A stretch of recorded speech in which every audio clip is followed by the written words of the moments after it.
Watch this. Watch this. Watch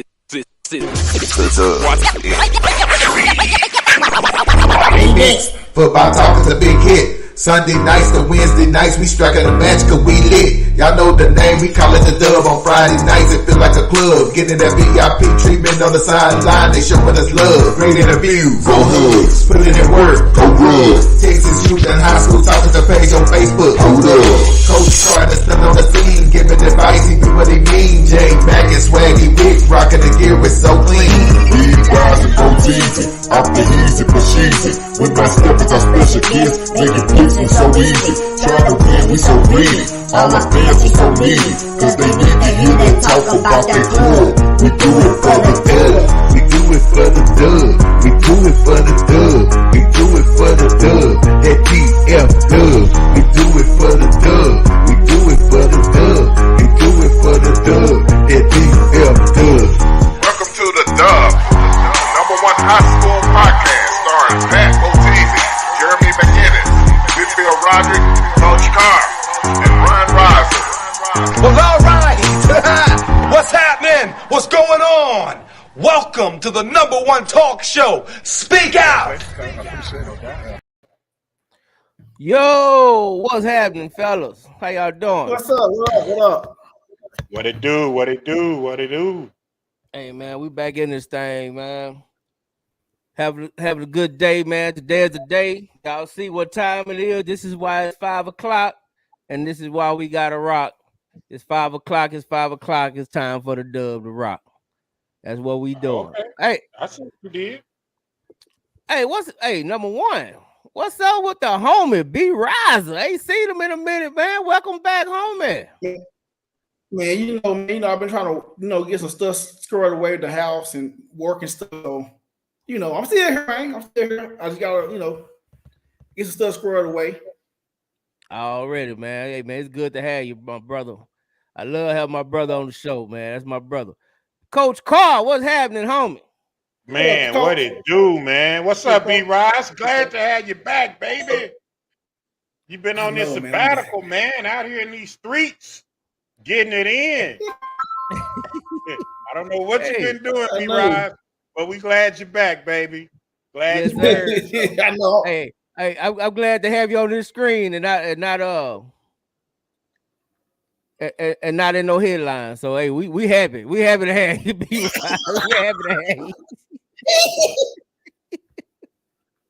Well, we you have to call that boy confusion. Hey, man. Hey, that's my dog. Hey, well, speaking of, I got a guest that want to come on. I got to sit him. I'm gonna send him a link. But tell me, man, Coach Carr, I know you went to. I want you to tell us about the games you went to. I know you went to Carter Homecoming. You ain't got to talk about that so much. As to say, I really want to get your opinion from the Carter game you saw Thursday to the Hutch Salina game. And then B-Rod, you tell us what you think after what Coach Carr talking about. Go ahead, Will. I'm gonna say this about Carter. They look good, man, and they did to a 2-5 team, 2-4 team, what you're supposed to do to them. They handled them really, really well. Caden Landry is everything that everything is. I mean, to me, he's still the best back in the city. He got something special about him. Then I watched Salina and Hutch. Salina they have a running back that is equally as good. He can go. The kid he transferred from New York. They just had a story about him. His mom left him and his little brother, took the other kids. He was adopted. They moved down to Texas. He's at Salina, number 11. If you get a chance to go watch Carter and Salina, I would highly recommend it. That is a awesome. That's going to be a really good game. One thing that I did see, as long as here's the matchup. that I see with Carter and Salina. Okay, um, it's going to be one up front. Salina is not um, explosive in the passing game. They'll probably do enough to just keep you honest. Nothing really, really special. Um, on the flip side of that, Carter has matchup problems at the receiver spot. They could take advantage of Salina on the edges. Um, if they can get the passing game going and able to run the ball, hit some play action off the pass, off the run, I think they can really, really. I think they'll beat Salina. The other part of it too is if um, if they can stop the running game of Salina and keep the quarterback in check, I really, really, I really, really. Let me say this. Let me say this. A lot of people say with Carter, I have noticed that they have not beaten anybody that means anything. We haven't beaten teams that are playoff contender teams. We haven't beaten those teams in years. We haven't. It doesn't matter who the coach has been. Last time was probably with Coach Wilson. But we haven't beaten anybody. Um, this game will tell you a lot about who Carter is. So when this kid, when it, I read a comment, hey, we bring it back to Carter Powerhouse. Now we're not there yet until we beat a powerhouse. You know what I'm saying? And to me, this game is going to tell you a lot about who Carter is and how much they've grown from the last game. But I think that Carter has a chance if they go into that game and don't look at the name Salina and don't get caught up in that and just go in that game ready to play football. I think they have the best chance to win that game. I think that if Salina wins, it will be because Carter couldn't adjust to what they was doing. Right. Okay. So tell me this on the Hut Salina game. It seemed like it was kind of close for a little while. So did Hutch just kind of lose lose their composure or lose their grip, or did Salina just pull away on 'em? It was up front, right? So Salina is an extremely physical game, right? I mean team. They're physical up front. Like I'm seeing Salina pancaking defensive linemen. You know what I'm saying? Like literally pancaking them. I'm seeing the quarterback for Hutch the first time he's sliding. You know what I'm saying? As opposed to he's been averaging almost 200 yards rushing. He's sliding now. You know what I'm saying? So I think, when you kind of get into that game and you understand who you're playing, Salina, that's going to be that type of game. That's who they've always been. You have to be physical, and Hutch wasn't physical enough. Now, athletic wise, I think that if Hutch would have ran a lot of plays to get their skill guys in space, they could have took advantage of Salina because they have the speed to do it. They never could establish the run game. So, and then they start getting pushed around. They was running that tempo, and Wilma Hutchins couldn't even line up. They standing straight up and getting pushed in the end zone. You know what I'm saying? It was a game of physicality, attrition, and Hutch just couldn't last the whole game. I mean, Yeah. it. I feel you. I tell you what, man, it's a big game coming up this week with for Carter. I feel like this game is gonna tell us a lot about Carter and whether or not we could actually. I mean, we ride with him, but whether or not we could actually have good hopes of getting the Thanksgiving. So we're gonna keep our hopes up Yeah, yeah. and believe, because I do believe they got the best running back in the southern sector, at least. Probably, I think all over. Be honest, man, that running back is real deal. I ain't seen nobody really. I mean, I like Duncanville running back, but KD is, man, he He he that's really like that. that's why the game is going to be good because Salina is only as good as their running back. You see what I'm saying? So it's literally going to come down to who can run the ball and who can get off. Now, I believe Caden can rush for every bit of 215, 220 in this game. Just as I could see Salina running back rushing for just as many yards. So it's going to be one of them games, like I said. Now, special teams is going to play a big part in that game, and it's going to come down to that. You know what I mean? Yeah. Special teams, field position, those things like that. So I'm excited, man. What's up, Cal? I see What up, Coach Coach? Ward is in the building. Our What up, favorite Coach? defensive coordinator. Hey man, I just got on to mess with Riza. I ain't gonna lie to y'all. I can't pick on him. So we're gonna go. Let's give a shout out to Courtney first. The homie Courtney. What happened, homie? No boy, what up? What's up with it? Courtney, what up, homie? Hey, my man, Coach Todd and Coach Ward favorite guy was supposed to be hopping on BJ. But, Oh yeah, BJ, that's my dog, man. Yeah, that's my dog, man. He supposed to come on. It was a hell of a game up north. I wanted to hear what he got to say about it. His boys squeezed it out. I know he was sweating. I know you was sweating, BJ. I know you was sweating. They almost got you. Coach Shaman almost got you. But go ahead, Ward. What you got? What you want to pick on? Hold on now. What you want to pick on my man for? Be Riza. Be Riza.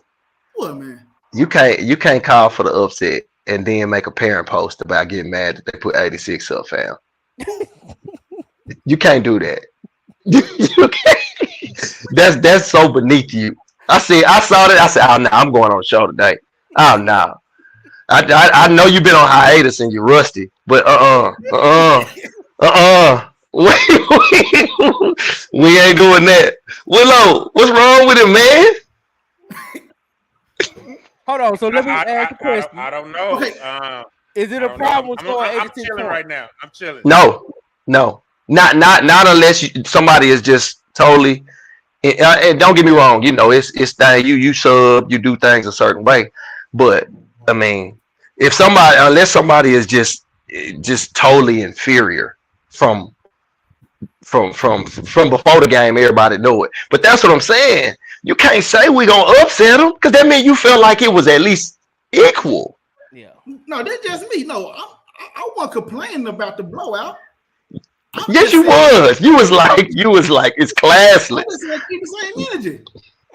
Well, hold on. Let me say this. Let's say this. Let's say this, and let's be honest with this. If we're gonna be honest, right? Mm-hmm. Right. It's a lot of things that had to go right for you to score 86 points. I agree. And wrong for the other team. Right. And there's a lot of things that went wrong for the other team to give up 86 points. I'm going to put it to you as plain and simple. We were beating teams 50-0 in high school. Coach James would punt on third down. Now, here's the thing to that. Is that good sportsmanship, or is that taunting? Or is that the kid who needed to get a chance to play is missing the down that needed an opportunity to play in a fourth down situation or on special teams, right? So I think that if my third string goes out and we run 26 power and we run that from our freshman team all the way up, that's just the basic play in our playbook. And that play goes for 80 yards with the third and fourth string running back. I'm supposed to be mad? Or I'm going to sit around and say, you know what? I got a darn good team. Okay. Boy, we deep. We're going to be all right. You know what I'm saying? D-Rod, you got some explaining to do, man. My feelings is hurt. Coach Ward, let me ask you this, Coach Ward. Let me ask you this. Okay, y'all beat Addison 49-0, right? 49-0. Could that score have been worse than what it was? No question. Huh? No question. No question. So you giving away the game plan, man. Okay, but hold on. But B. Raza, nobody from Adamson would have, no parent, kid, nobody would have claimed the upset before the game. That means you felt like it was close enough to where y'all had a chance. Them games that Willow talking about or comparing it to, I love it because I mean this is perfect conversation. Them games, nobody's coming in feeling like it's gonna be close. And that's the okay. So here's my thing, B. Rise. All right. So the Adamson game, yes, but did y'all run plays, Coach Ward? Y'all What you mean? Meaning you didn't take a knee, 3 plays in a row, did you? No, we've done that before, but we didn't do no. I'm saying you've done that with 13 minutes to go in the quarter. We've kicked field goals on first down. We've punted on second down, third down. We've done that before, but we didn't do that against Adamson this year. No. Okay, you ran plays, correct? Yes. Okay, had them plays scored. Who fault is that? I mean, ain't nothing you can do about that. Okay, so that's my point. We're still playing football for 48 minutes. All right, now, if I got my third string in there who typically do not play, I'll put it to you like this. I got scrub time at Carter my sophomore year, right? Like the first game I got in, I remember the clock, it was like 5 minutes and 49 seconds left to go in the game, right? We was playing Colleen Ellis. First play on varsity, right?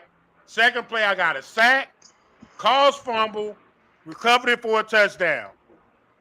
We was blowing them out. Who fault is that? And why rob me of that opportunity as a kid to help the team get better down the road? Because I eventually started started in the playoffs as a sophomore. But those opportunities help you get better. And you can't rob your team from. Let me ask this, Willow. When did they start running the clock, B-Rise, or did they?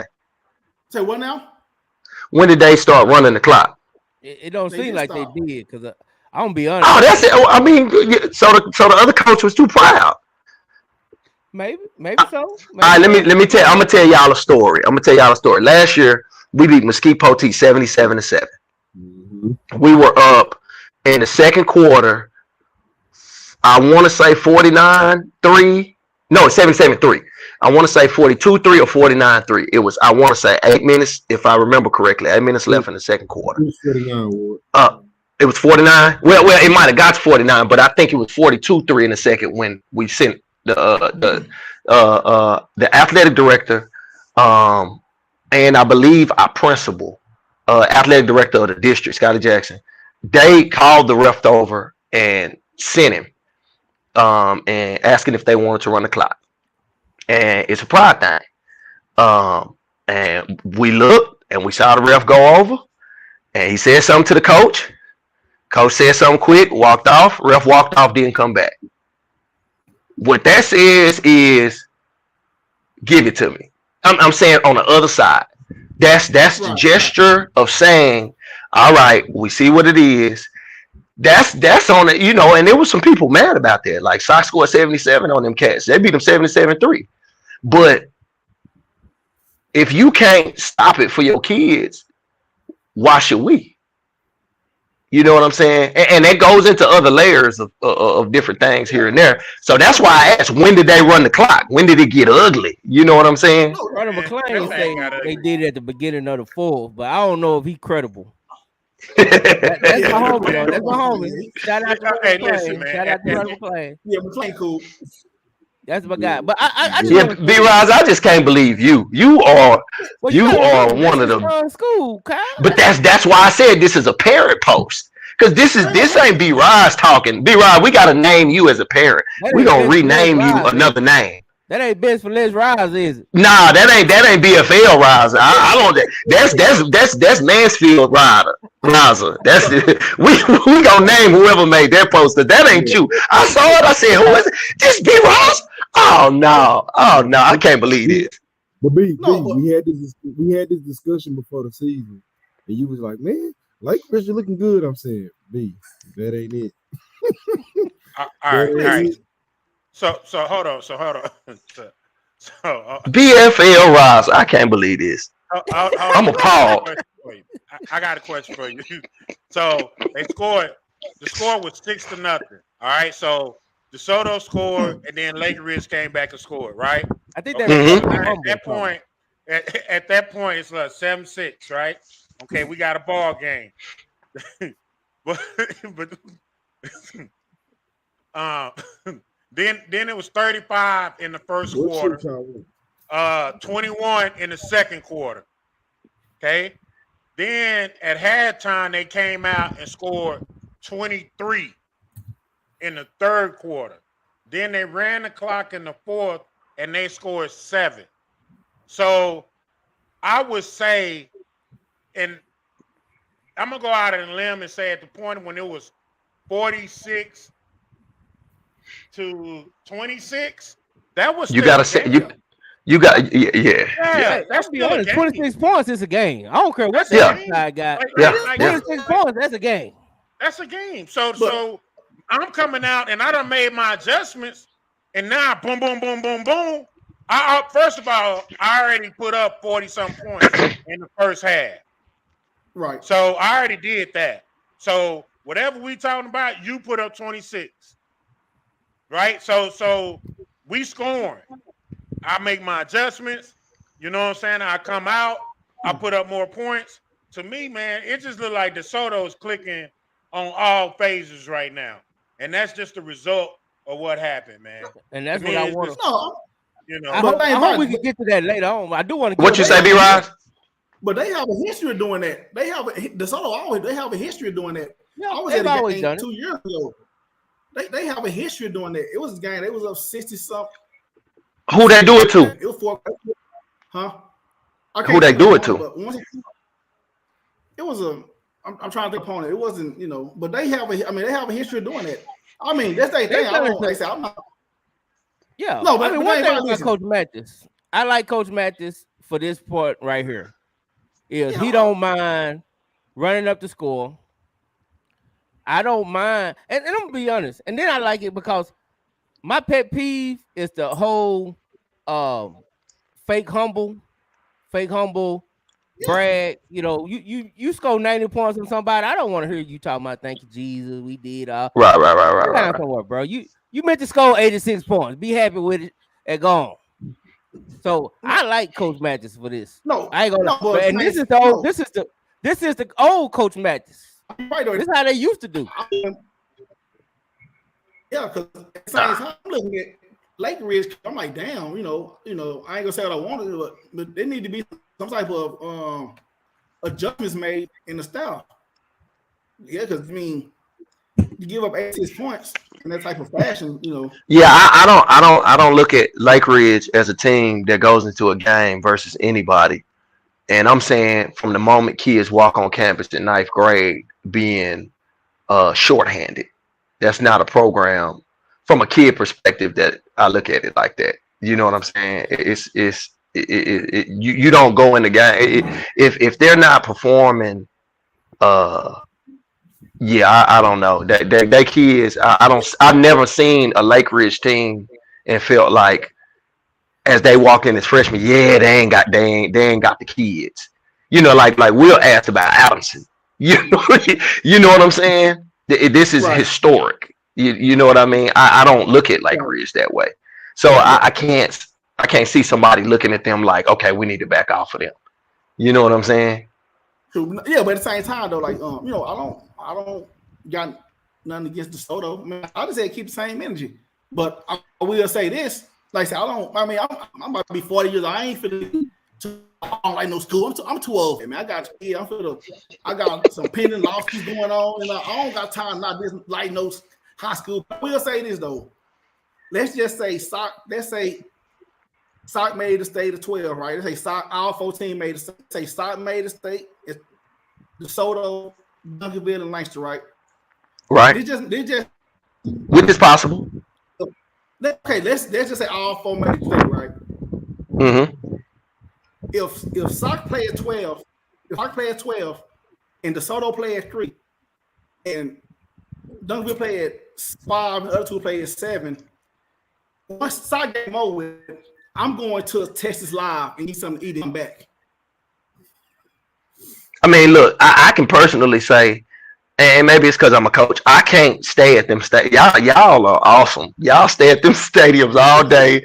Y'all true fan. I can't do it. Like even if we wasn't playing, I can't go do that. No, but I think you missed what I'm just saying. he said. But again, I'm saying this. I know what he's saying. I don't got no hate, but I would. But this before this, I never really supported DeSoto in football. It ain't hate, but I put it on my kids. If some play at 12 and DeSoto play at 2 and the other 2 play, I'm gonna go Texas Live and eat, take me a nap, and come back. I don't mind being. I'll just repay my money. Already. Hey, we got Coach Todd up in the building. I think I definitely want to hear him. Hey, Todd done scored 90 on somebody before. And that's why I gotta ask Todd. You know what I'm saying? Because I like Todd. See, one thing I like coaches that kick your ass and say, I kick your ass. He's throwing up a lot. That's what I like. So, Coach. What's up, Coach? What up, Coach? Tell me this. What is your policy, or how do you handle when you running up the score on a team? Or not running up the score, but when you just winning by a whole lot? Do you try to have do you show mercy? Or is that even politically correct to show mercy? Isn't that kind of disrespectful to be taking a knee on first down and stuff like that?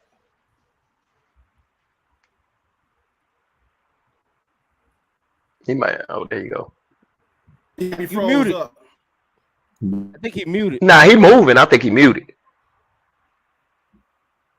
We can't hear you, Todd. Can't hear you, Coach. I think BJ old lady told him to get off the phone. My bad, BJ.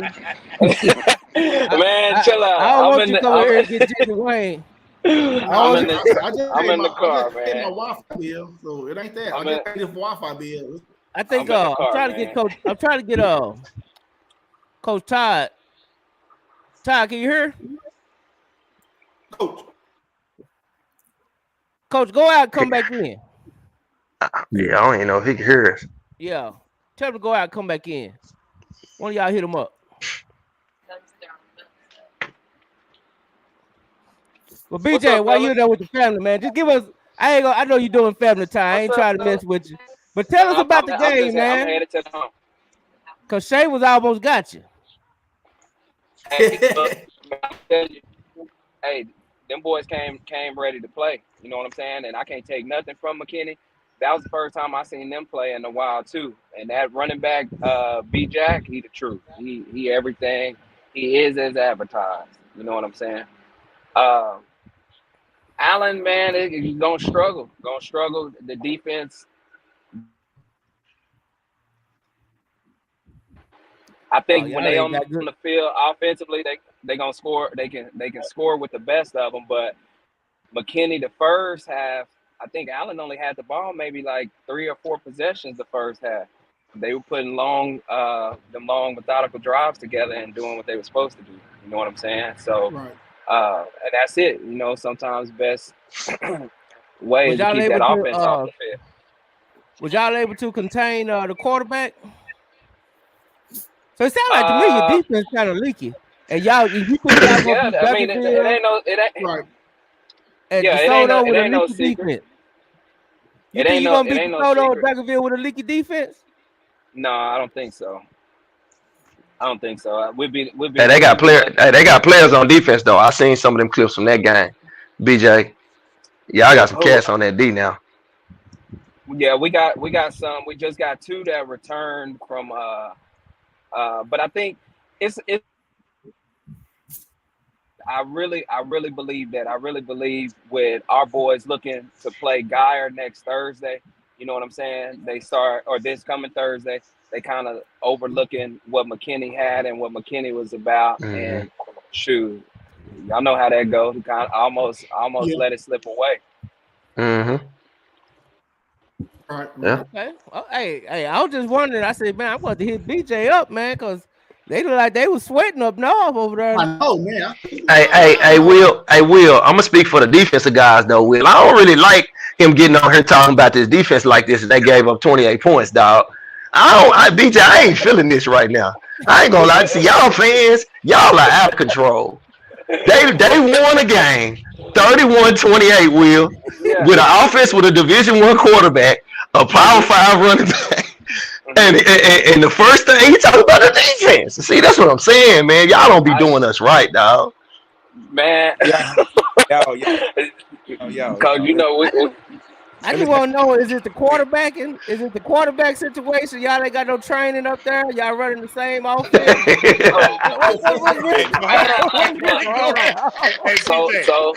So again, look. No, Mike Hawkins is the truth. Mike Nice. We got all of our we got that tight end that transferred in here, 4 or 5 star, but all of them are juniors. You know what I'm saying? And I'm trying to give Allen the benefit of the doubt because however we want to look at it, I mean, May, June, we just got our whole new coaching staff. You know what I mean? So we running everything new. Hey, we're gonna stop making excuses, BJ. We're gonna stop. I ain't making no excuses. We 5-1. We're gonna stop doing that. 6-1. We 6-1. That's what I'm saying. You 6-1. You exactly. 6-1. And the only team that kicked your butt was the team from Cali. Team in the country. Yeah. And everybody else putting points on you. Until this week. It just don't. Allen is still Allen, but it just don't look the same. No, Allen ain't still Allen. Allen ain't still Allen. Allen is good. Why we not? Because the Allen that everybody else know, y'all don't look like that. Ward. We just. I mean, y'all don't. Okay. Let me ask you this. Does Allen, a typical Allen team, struggle with McKinney? No. But that ain't a typical McKinney team. I'm typical. But they got a lot of dogs over there too. McKinney ain't just the McKinney when I was coming up. Or Allen just ain't what it used to be. And not what it used to be. That's not not being the top dog. Ain't somebody saying you ain't the top dog no more ain't a shot. You know what I'm saying? I feel like you kind of defending it like he's saying y'all trash. Y'all not being the favorite is pretty much what we talking about.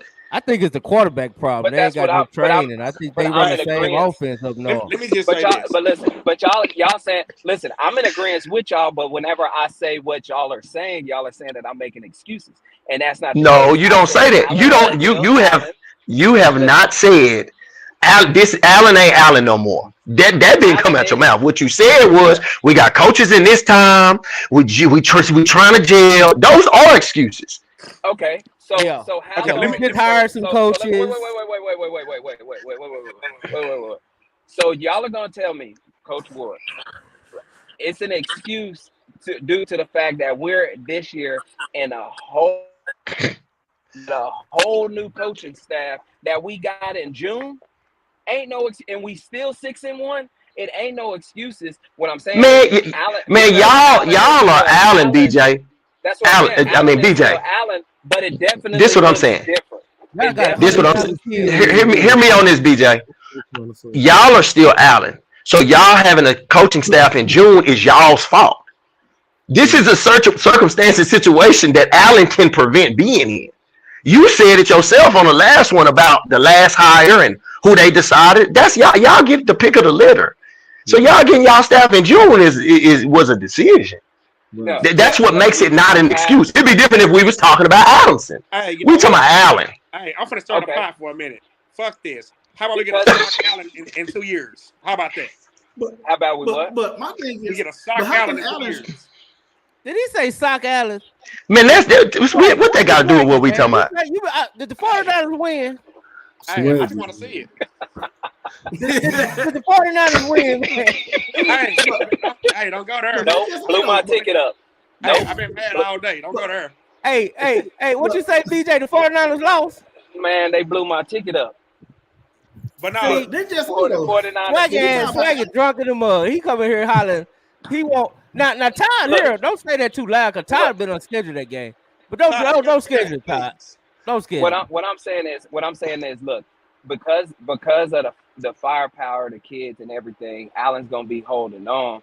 But I'm telling y'all too, I don't see Allen getting past the 3rd round, which will probably be Southlake. I don't see that happening. So they say Southlake going D2. It sounds like might go D2. Yeah, they saying South Lake going D2 this year.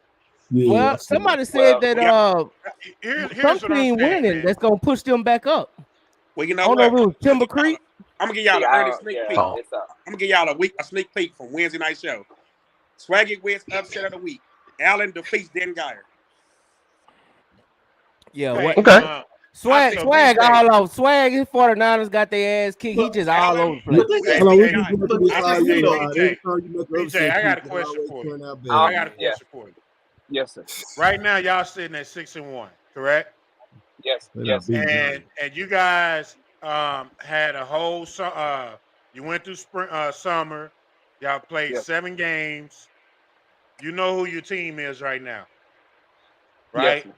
Yes. Okay. Right now, you're saying that you don't see this team being able to push past the 3rd round of the playoffs this year.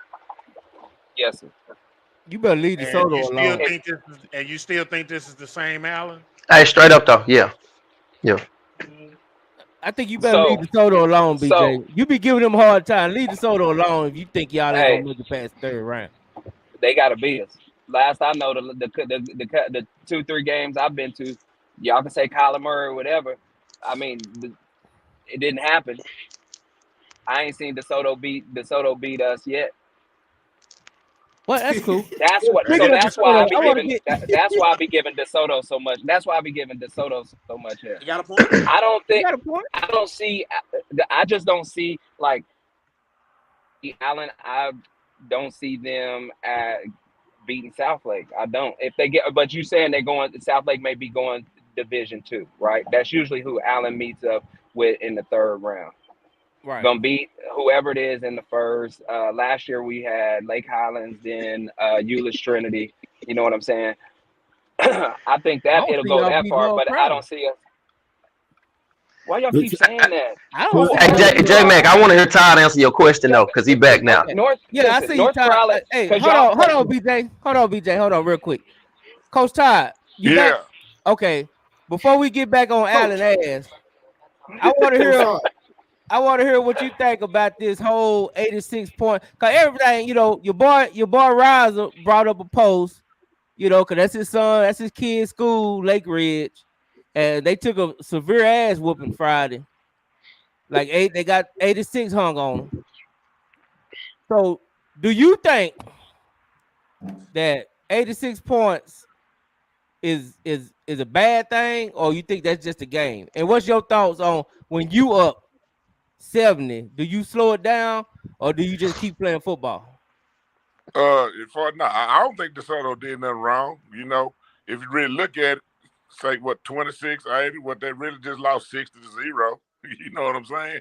If they coach didn't want to run the clock from what everybody's saying, then you got to get what come with it. You know what I'm saying? You got to play better defense and keep them out the end zone. If you're not doing the things that it requires to get the game over with without getting blown out like that. Now, personally for me, when we play, it's like Ward said, it's different levels to this. Like sometimes we play some inferior teams where, and he'll tell you my biggest thing, I'm just trying to get home. I want to end the game in about an hour total and get on home. I ain't really interested in about scoring no bunch of points on somebody that I tell our kids that can't play with us. And one person and one old legendary coach when I was in Lincoln that we played against, I mean, I really just didn't understand Robert Woods, but he was at Thomas Jefferson, and they had a quarterback with a broke arm with a cast on his hand. It was windy, and we beat them 92-0. Like, in the starters, in the first quarter, the starters only had 14-0. And it's like Willow said, we put all the backups in. I mean, we started putting defensive linemen and running back and all kind of stuff. And I mean, Coach Sample, I still remember to this day, he would just keep looking at me like, Coach, who can I put in that can't score no touchdown? And everybody he put in was just cribbing. But the problem was Robert Woods wouldn't run the damn clock. He said he don't teach his kids that you run the clock and surrender. And I mean, he out there throwing passes, making the thing stop. And I lost a lot of respect for him as a man on that day. As far as coaching at that school, when he got them kids beat 92-0, And it didn't even have to be that way. We really just wanted to go probably 42-0 and go home. So now Sock Water tell you, unless it's just really something personal, I really trying to go home. I ain't trying to just beat the mess out of nobody just to be bragging my chest about it. So, he'll be the first one to tell you. I'm thinking the way I'm screaming on the sideline, telling the ref to throw a flag. I like calling penalties on ourselves, whatever I got to do, because, I ain't trying to beat no some of these teams now. When we played Mesquite Poteet last year, we went into that game after playing some subpar district games and said we're gonna treat this like a playoff game. But then it's like Willow say, like we run the inside zone, and I can't tell the running back to don't go score a touchdown when he popped and go 77 yards untouched. And it really could have got worse than that. But they started throwing flags at the end. Yeah.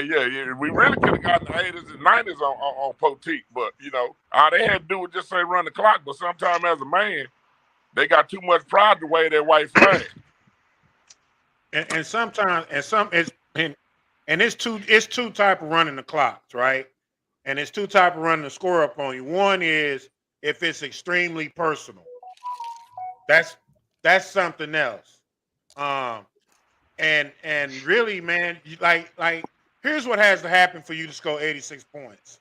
You got to get turnovers. You got to score on special teams. You got to get interception for pick six. You got to get a ton of big plays. Like, it's a lot of things has to happen for you to score 86 points. It's a lot that has to happen for you to score 35 in a quarter. Hey, Willow, let me tell you this stat, though. We scored 77 points in 30 plays. Like, go find somebody. Like, we scored in 30 plays. Like Will said, we had 2 pick sixes, too. Yeah. Now, remember, Abdul didn't get no pick six. It was Kyron and Taylor Starling. So did. Like, see, that's what I'm saying, Ty. Like it's a lot of stuff has to go wrong. Like, and for one team, like you getting turnovers, boom. Like you scoring on 1 and outs, 2 and outs. You know what I'm saying? Like you're not sustaining drives. You probably in a score of 86 points. You'd be lucky if you even got 7 first downs. But the funny part too, Willow, it's like me and Ward were talking about yesterday. Like they played Jonte Cook, like man to man, and like I told Ward, it looked like they were just one-on-one drill in practice. I mean, come on now. I mean, like, come on. Are you telling me the cornerback at Mansfield Lake Ridge, you can put the kid on the island with no form of scheme or nothing to help him, and you can just allow them just to play throw and catch on you like that? Like, that's stupid. Because he's trying to get the kid looks. So look. Yeah, he got him looked all right. He got him looked at. You sure right. Like that's demoralizing. I mean, because I don't know who the Lake Ridge is. It is, Coach. It is, and that's what I'm saying. So, on the side of where, yes, it takes a lot to go wrong. I mean, right for you to score 86 points. On the other end of that, it's a lot that goes wrong for you to give up 86 points, and a lot of that is in preparation. Yeah, a lot of it is in preparation. Cause that'd be different if that supposed to be a top flight cornerback or if somebody supposed to D somebody up and they go, okay, this the top of the city. They finna go mano a mano. But it remind me of, and see, I'm gonna tell you the difference in that is like Lake Ridge, I don't know who that poor little DB was. But when we was at Skyline and we played DeSoto and we had Mike Davis and they supposed to have the #1 cornerback in the state named Adrian White that went to Texas. They tried that same thing on Mike Davis, and Mike Davis went for like 240 on like 4 catches. I was there. You know. Wait, Todd Rouser, that wasn't your son, was it? Okay, I'm just making sure. Like, oh man, that'd have been all bad if that was your baby. You know, now that's a different matchup. You know what I'm saying? Based on the rankings and stuff. But like for Lake Ridge to go out there and just say, man, and then not stop the run neither. Like, I don't get it. Hey, and on the flip, J-Mac, on the flip side, since I've been inside, Longview ran the clock twice. Gilbert ran the clock the first year. Second year, I was talking noise before the game, and they tried to score as much as they could. You know, they was up, clear, and was going and going, and we fighting to keep the score down. You know what I'm saying? Like it's we've been on the other side of it. Like, all right, gonna run it. You know what I'm saying? So a lot of it is that pride too. Yeah, well, it's just like you say, the parents, you can't make a post talking about upset, and then Yeah, B-Rob. See, we back to you, man. Golly. Look at Burleson Centennial. Burleson Centennial, they got monkey stomp out there fooling with Alito, talking about they was the king of the district. At the same time, just gotta keep the same energy. I'm just saying, when it happens, just keep the same. But B-Rob, what that mean though? What you mean? Keep the same energy? You know what I'm saying? Because when the situation been flipped, they wasn't like they should have stopped. You know what I'm saying? I didn't see them post. No. I'm just saying, basically, if the shoes on the other foot, I mean, I'm just saying keep the same energy. But like you said, so they have a history of doing that. I can't believe you, man. And like I said, I don't got nothing against no high school, like I said, but if Sock play at 12, DeSoto play at 2, and the other 2, I'm going to Texas Live. I'm leaving. I'm going to Texas Live, give me a beer and a margarita, and I'm coming back and watch the other 2 Southern teams play. We going to Mickey's, dog. We going to Mickey's. That's our spot. Just so you not rock with Matthews, bro. Just so you not rock with Matthews, man. Let me just say this real quick. Why so much hate on DeSoto? Like, seriously. Who hate on DeSoto? DeSoto.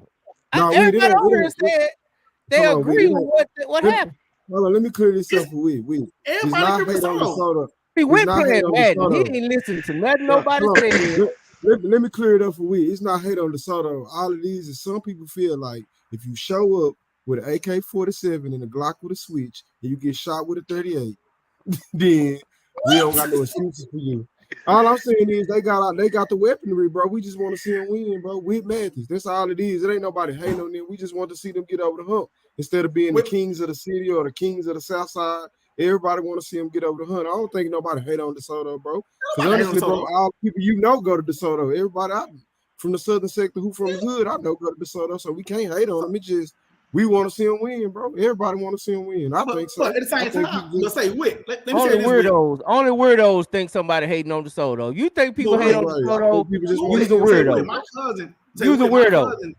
My cousin Curtis Wiles, he was an All-American D-line at DeSoto. I watched him play all the time. He played O-line too. He didn't play D-line. I mean, I played, yeah. My he played O-line. He went to UT. I don't want to hate, but all I'm saying is, if DeSoto win or lose, I'm not gonna lose no sleep. Yeah. Man, if Sock lose, but I'm just saying I don't got nothing against it. But no, still play. You gonna lose sleep? No, like I said, like if things go right, listen, I'm just saying if I had my things go right, if I had $20 million and I had to donate to the Southern schools, I'm not gonna donate to them. They don't mean I don't like them. I'm just it is what it is. Hey, while we over here, Coach Todd and Coach Ward, and you too, Courtney. Now y'all wrong for having a damn practice game on y'all homecoming night, man. What you talking about? I mean, we don't pick who we play. Like the school coach made them pick that. So who else will we dare to play? Ain't everybody in practice. Hey, y'all gonna be out there on y'all homecoming night in practice, man. Hey, that's what it takes. I ain't mad at you. And like I said, I ain't mad at you. But since we got y'all here, Coach Todd, tell me, man, what how's the team looking, man? What y'all doing getting ready for these playoffs? I think we just really kind of piecing it together right now, piece by piece, and making sure all the grown folks on the right page. From that standpoint, if all us on the right page, the kids, that ain't hard to do. Making sure they pass these damn classes, for these damn grades. That was another thing. And we just, just trying to get better, man. We got Sammy this week. It's going to be a lot of hoopla just because it's homecoming and, all that type of riffraff. But, then we'll start gearing up. We know we're going to play Seagerville. So, we're going to treat Seagerville like a playoff game.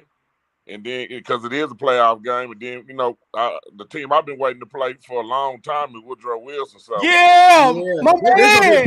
Yeah. Yeah. I got a personal vendetta against Woodrow. Y'all ain't ready for Cam, man. Cam gonna throw for 400 on y'all. I'm telling you. Y'all ain't ready. Y'all ain't ready. I've been wanting to play him, just for a while because we never have. Even when the coach that left and went to Plano East, it was like he always found an excuse why we couldn't play in the preseason. So, I just really want to play Woodrow just because, a lot of people always talk so highly of and then try to talk down on our coaching. So, I don't do that, coach. I don't do that now. I ain't talking about that, but they're going to have to see us and we're going to have to see them. So I'm just glad it's all finalized now. Now, the big question is, are you going to run the score up on Steven Jackson? I know, Coach Ward done told you, I don't even believe it. Nah, Todd ain't with that. Man, I'm trying to go, like, if it's to the point where it's like that, I'm trying to go home. Hey, Coach Todd, real quick. Yeah. On a serious level, get the viewers at home a little sneak peek of what they're going to expect to see Tuesday night at 8 o'clock on Bally's. Oh, yeah. Oh, yeah. It's going to be a documentary, man, about it ain't, the run to state last year is a big part of it, but it kind of go all the way back to the beginning. With the integration going through with my granddaddy fired Norman Jet, all that type of stuff. It goes back to how Sock went on the decline and Carter went on the uprise. Once people start moving a little further south, then it tied back into the kids walking out the building, getting the building remodeled, and then it go back to our playoff run where, we was able to do something that ain't been done in a long time. So, it's a real good thing. A lot of people say it may be up for some, some awards or something. So, shit. If we get a movie out this thing, hell, I'm trying to figure out what actor I want to play. Gonna play me. Hey, I heard it here live Tuesday night, 8 p.m. Coach Dallas. If the I burn of the Mecca. Forrest Whitaker, coach. I'm a. Okay, Coach Todd. The big question right is that we all want to know: Have you got your quarterback situation squared away? Your starter? Yeah. As far as it's a competition between two, and every day they approach it like it's their last day. Okay. And we judge it off the week. Okay. Hey, so who you want to play you? I wish James Evans was younger because we both got this missing her right here. Did you say James Evans? Yeah, John Amos, James Evans. I wish he could play me now. You want Florida Evans too? Damn. Damn. You got that bag. Hey, man. Pick six. But it's like I told the coaches, man, like a lot of this stuff, like we really need to realize we need to capitalize on this. I ain't just talking about for winning state. I'm talking about it's sometimes it's possible to be some money, for your kids, for you to pass down. If we play this thing right. So shoot, I done went, got my LLCs and all kind of shit. So, if it ever get to that, I'm finna cash this check. And I listen, man, listen. What you have done, listen, you made history, bro. And that's the beauty of it. Is like, Sunset was on. They was talking about in the movie how Sunset wasn't a whole state championship. How Booker T was just for blacks. How you are actually the first, and they clearly, we all know how we feel about Carter and Coach James. You and I do. Other people choose not to acknowledge it, and those who don't will say, Coach Todd is the first ever, and legally and rightfully so, you are, and it's an honor, man, to watch you grow as a coach from when you was with Samples, and we used to, and we would talk and sell T-shirts and talk noise, and to see you grow, man, to hear, like I said, man, it's truly a blessing.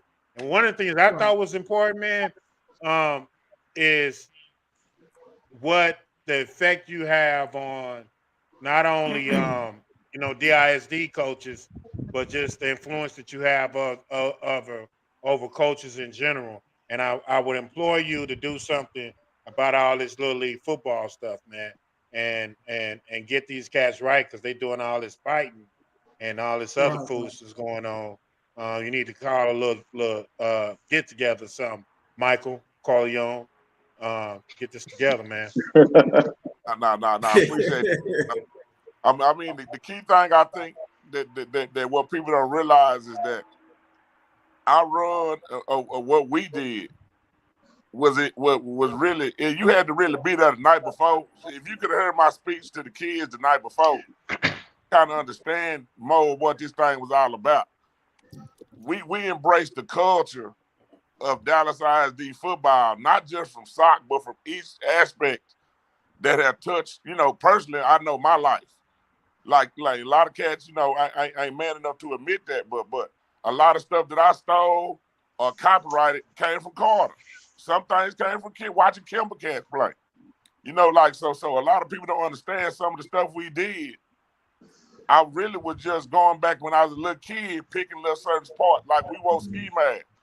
I wore ski mask because I remember in '91, I saw Sherrod White in them ski mask.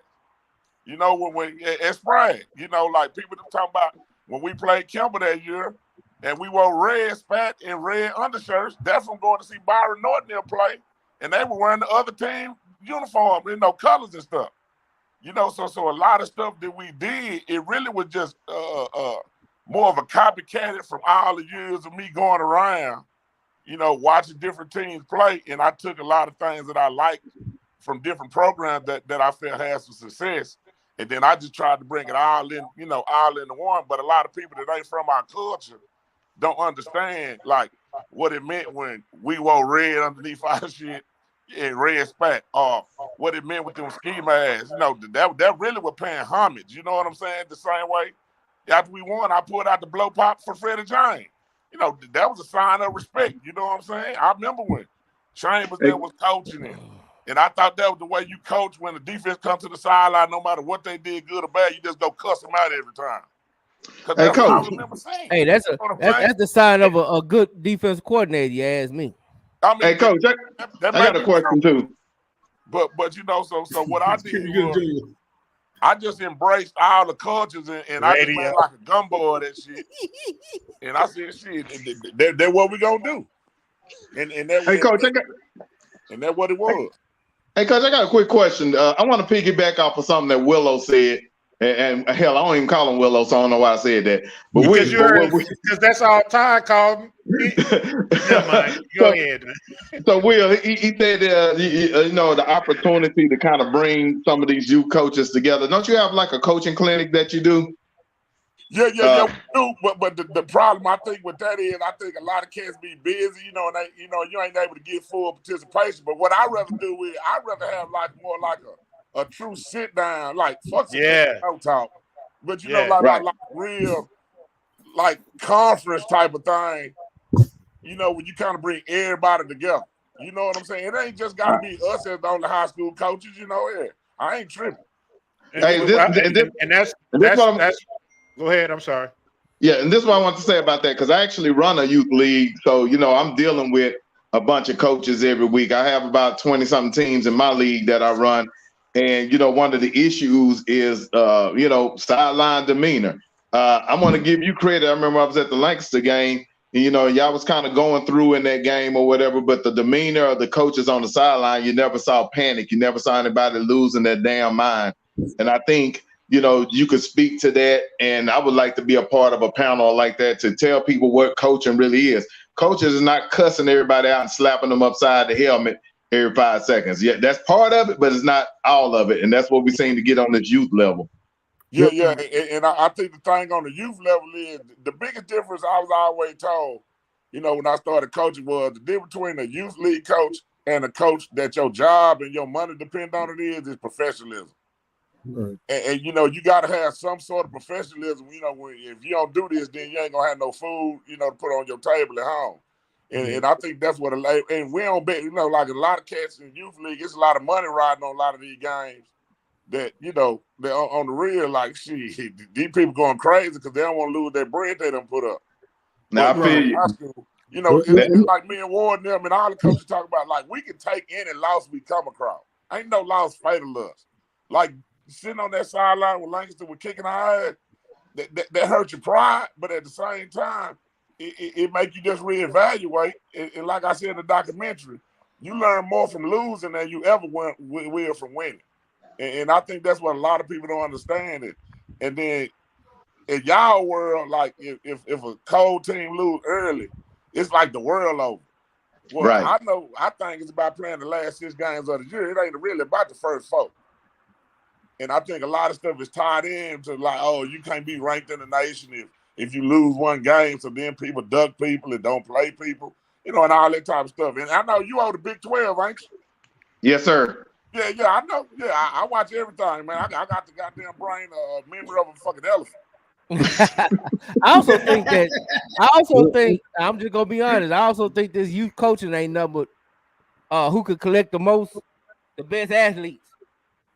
Well, now I'm a youth coach, so I'm gonna say this right here. The biggest difference is Coach Todd and Coach Wood went to school, got their teacher certification. They went to school, like they finished school. You got cats that's in the youth world, some of them the brick men, paying their money to paying for all the uniforms. So you can't, the behavior that you're trying to get from some of these cats, you just never gonna get.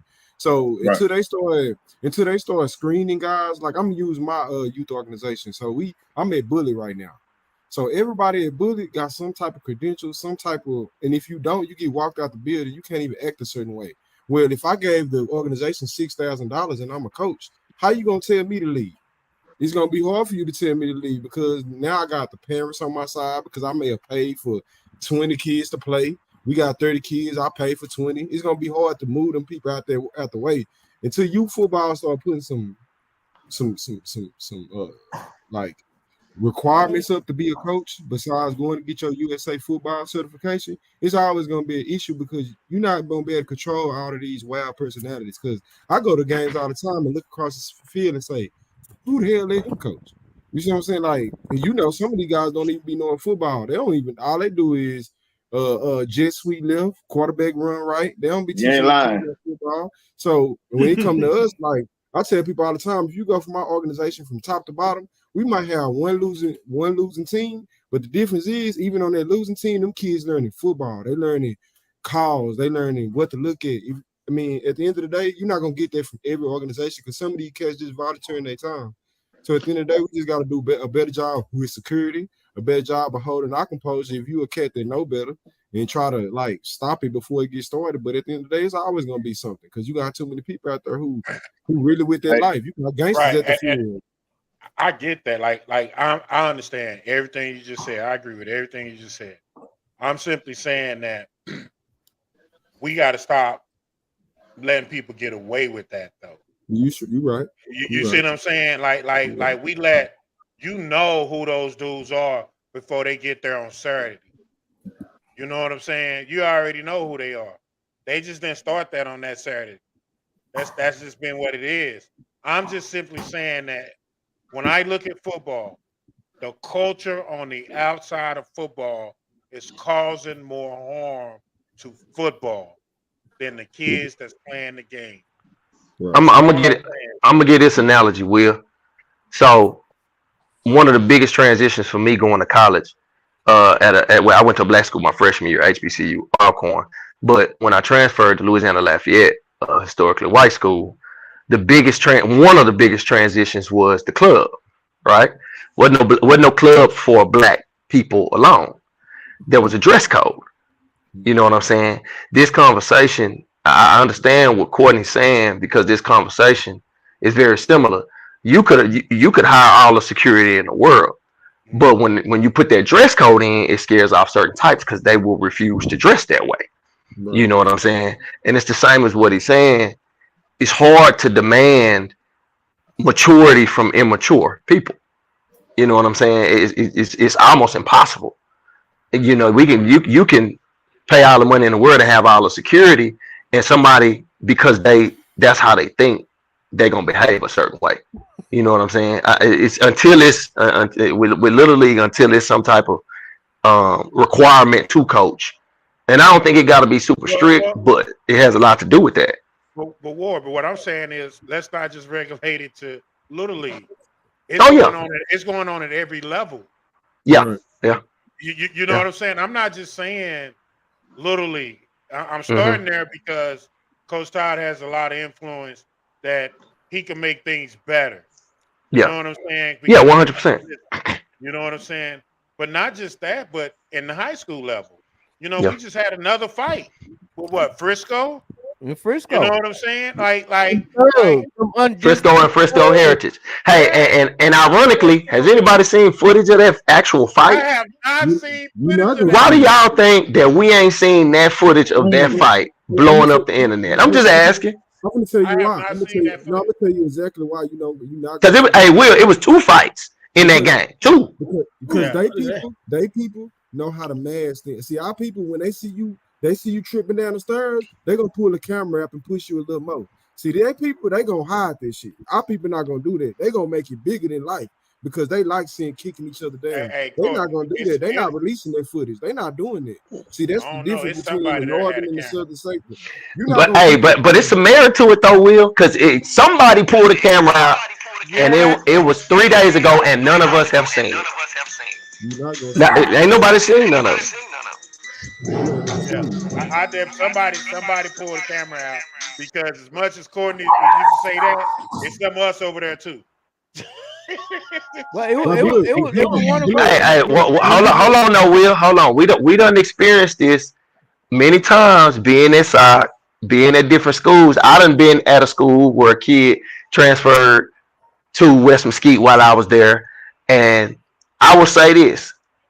I'm gonna say it like this: we as a people have a complex. We don't try to do certain things that we would do when dealing with ourselves. Exactly. So it is some of us out there, but we out there understanding how we need to behave, if that makes sense. And that's reality. You know what I'm saying? Like I said, I've seen it. It was a kid that I know that was at Skyline acting a fool, got kicked out, I believe. Ty was there. He transferred to West Mesquite. He got in a little trouble here and there, but he was nowhere close to where he was at Skyline. And then when I was at SOC, he came to SOC and was a damn fool. You see what I'm saying? Right. Like it's trained. I mean, it really is. And a lot of us don't realize it. And if a shooting happened 2 miles away from SOC, if a shooting happened or a fight happened 2 miles away from SOC, what the news gonna say? What our people gonna say? It happened at SOC. That's how it's been this year. It's been like that since I've been in school. It'll be a shooting down the street. They'll say happened in school. I'm like, we've been in school all day. Ain't nobody got shot up here. It's just that's how people think. Right, when you're in the hood, they're automatically cutting you down, and we cut ourselves down. So it's just an ongoing cycle. Until people stop wanting to be the bearer of the news, like they want to be the first person to murder news and say, I knew it first. Until we get that out of our system, it's never gonna be right. Because people, but anything that happened inside, the first person gonna get on there and say, well, so-and-so told me. I'm like, now how the hell you know that? I know 20 people in SOC, we ain't heard none of that. Y'all lying. It is a school of crime. That's what they say. I know. I'm just saying. I ain't mean to break that to you, brother, but what school you went to? DeSoto. And that's I answer for him. Hey, he be trying to hide it. He be trying to hide where he went. Y'all up there whipping on the damn police. That boy's a DeSoto Eagle. He is a DeSoto Hey, he be on them DeSoto fans be on here on his head, not knowing that he a DeSoto Eagle and love DeSoto. Not knowing I'm Mo DeSoto that they punk. They be, you such a DeSoto hater. Like, come on, man. Y'all don't even know this dude love him some DeSoto. Like, I was at DeSoto before us moved out there. Mm-hmm. So we ain't the same DeSoto. But at the same time, and Will tell you, most of our Carter mates don't even know I graduated from DeSoto. Most of them still think I went to Carter. Everybody think he graduated from Carter with us. And I be like, nah, that fool went to DeSoto. He was at Carter every day. But he a DeSoto dude. I was at Carter. I was at Carter every morning and every afternoon. But on a serious note, though. I want to get y'all thoughts since I got y'all here, Coach, about some of the games that went on in the Metroplex. Start with the game y'all was at. What did y'all think of that Ennis Midlothian Heritage? I was there. Yeah, Ward. It was 2 teams fighting. It was a team fighting to not be the bottom seed and a team trying to keep rolling and be the top seed. They both, you know, you can tell they both well coached. And I mean, both quarterbacks are good players. That's it. Oh, y'all okay. And can we give a shout out to Red Oak? What y'all think about Red Oak? Hey, y'all been keeping up with how Red Oak been doing? Because they seem like they really on a roll, man. And if it wasn't for a last second loss to Lake Belton, they would probably be undefeated. And they only got one loss? They lost. I didn't know that. Time to Lake Belton. And it looked like they headed to a showdown with Midlothian. Oh, that's what's up. That's a rivalry game too, ain't it? Yeah. Trust me, that's a rivalry game. My baby girl hoop for Red Oak, and that damn Midlothian game be off the chain. Even in girls basketball, that Midlothian game be crazy. So yeah, that's a big rivalry for them. But I just want to get y'all opinion on some of the other schools. Yeah, it was close. I mean, it was a close game. Ennis was down early, and they fought back. I think Midlothian got a little lax, and then Ennis took the lead late. And what'd you say, B-Rod? I'm sorry, I was just gonna say, I didn't mean to interrupt. I would say that's a possible first round match for one of y'all. Yeah, the way that district is, it ain't no telling, man. It could be any of them. You know, it still could swing all kind of different directions. So it ain't no telling. On the news, they did a big headline about that, didn't it? Mm-hmm. So because you still got Summit, you still got Everman, Heritage, Sagina, and its play this week. You know, which the loser, depending on how things fall, could be out. It's still up in there. You don't really know who you got. Y'all sure y'all want that Everman smoke, man? Because you know, Everman game was pretty. Yeah, because they talking tough. Everman talking mad stuff. I'm just saying, I don't know if y'all want that Everman smoke. Y'all might want to, just kind of get to the go to the side on that one. We want all the smoke. Hey, John. Yeah, because they trying to get they hit back. I'm just saying, man, that Everman team. I'm just saying, bro. I can be honest, kind of will. Absolutely. Okay. Absolutely. But hey, the hardest game I saw Sock play last year was Everman. Nah, it was Duncanville. Well, I'm talking about the playoff. Yeah, it was Duncanville. Okay, that's the only game you lost. That was the only game. I tell you, that Everman game got close though. Yeah, Everman was up at the beginning of the third quarter. Yeah. So I'm just saying, man. Even though they don't play defense in Everman, kicks. But yeah, they did a good job against us last year. All I'm saying is, Courtney, turn your mic up. Hey, Jeremy, did you say that Woodrow? They need to worry about Woodrow before they worry about Everman? I mean, I'm just saying, man.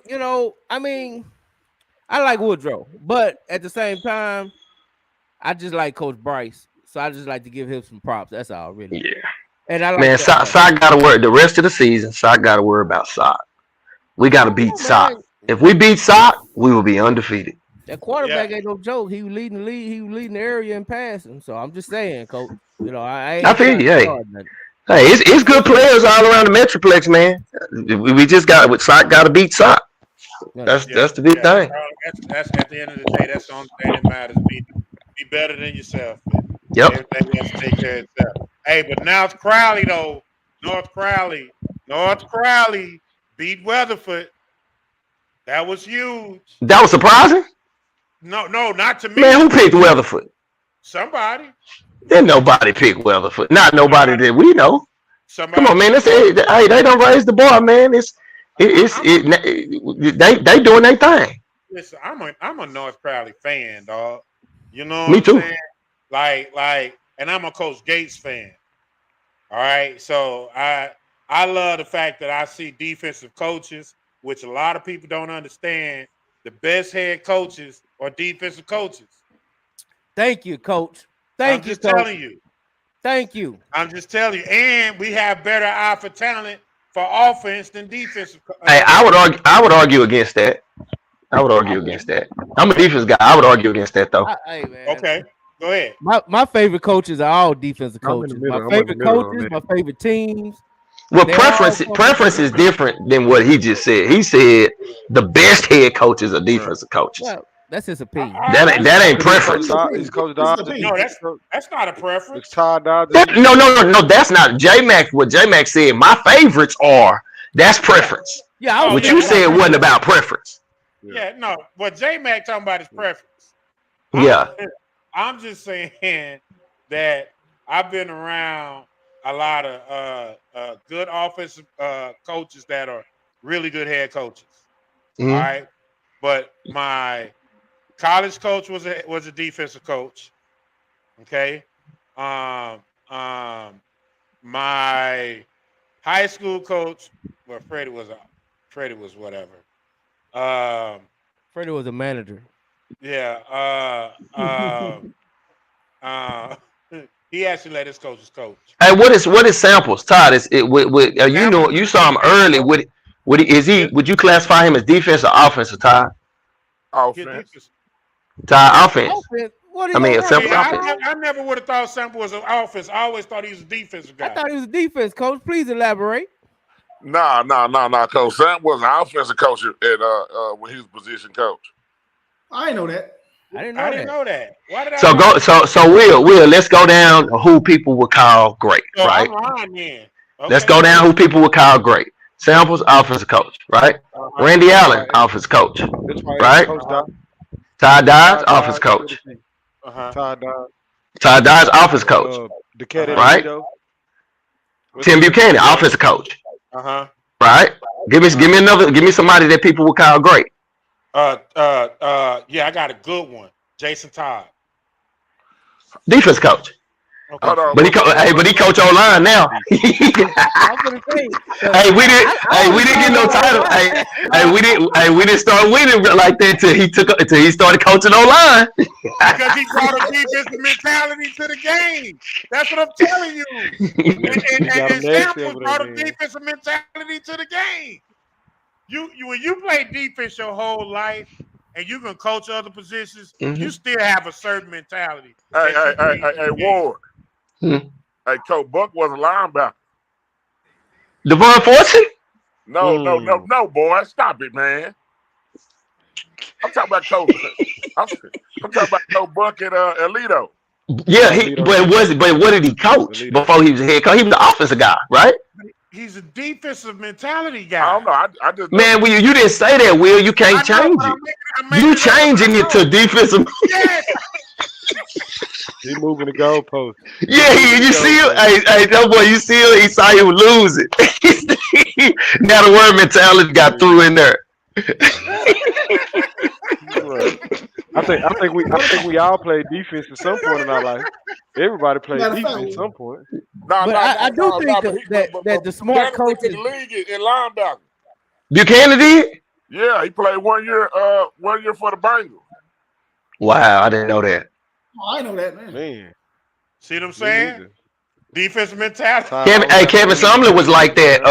Will he was a linebacker coach. He was an All-American linebacker at Purdue, and then he coached offense his whole career.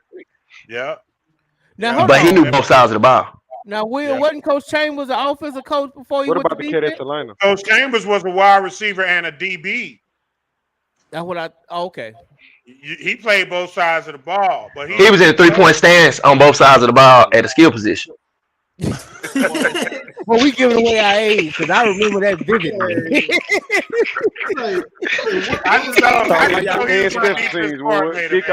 And special team. Hey, every time he touched the field on all phases, his hand was in the dirt, and he played skill spots. You ain't gonna do my coach like that. You're not gonna do that. You're being real foul and disrespectful right now. Am I lying? I don't know. Maybe. What about Coach Allen from Highland Park? I think he was an offensive guy. Well, they only. Now I'm guessing. Somebody could chime in and tell me I'm wrong. He's a manager. What about the one who won all the championships in Atlanta? Who? Who you say, Doughboy? Coach who? No, you said what about that? The coach at Salina. Oh, at Salina. Gordon Wood. He said Salina. Boy, that's my homeboy right there. That's Oak Cliff Country right there, boy. Yeah, I don't know much about him. Because Wood was I don't know. Hey, Nick Saban. Defense. Okay. Belichick. Defense. Parcells. Defense. Defense, but not for the Cowgirls. Defense. Now I gotta kick your ass out. I can't. We'll argue about Dungy later. Will. Get your ass about. We ain't having that today, Swaggy. Put him. You hear me, Will? Yeah, I did hear you. Yeah. We'll argue about Dungy later. I ain't gonna do my black brother like that publicly, but we'll argue about him later. Hey, say what you want. Hey, here's another one of them old. See, let me go. Can I go on a real rant real quick? No. I can't have a rant. Now you actually on probation. You lucky you controlling who on and who off. Cause we gonna have a intervention with you. Hey man, I got a 40-minute speech from Pat. I got a 40-minute speech. Pat. Hey, J Mac, I finally went back and watched it, and I was looking at Matt like. I know he probably wasn't even thinking it, but I'm like, oh, he can't be around this kind of foolish behavior. You put my dog all in bad situations. Matt already said he ain't coming on wins. I guess. You put. I was listening to you, looking at him like, oh no.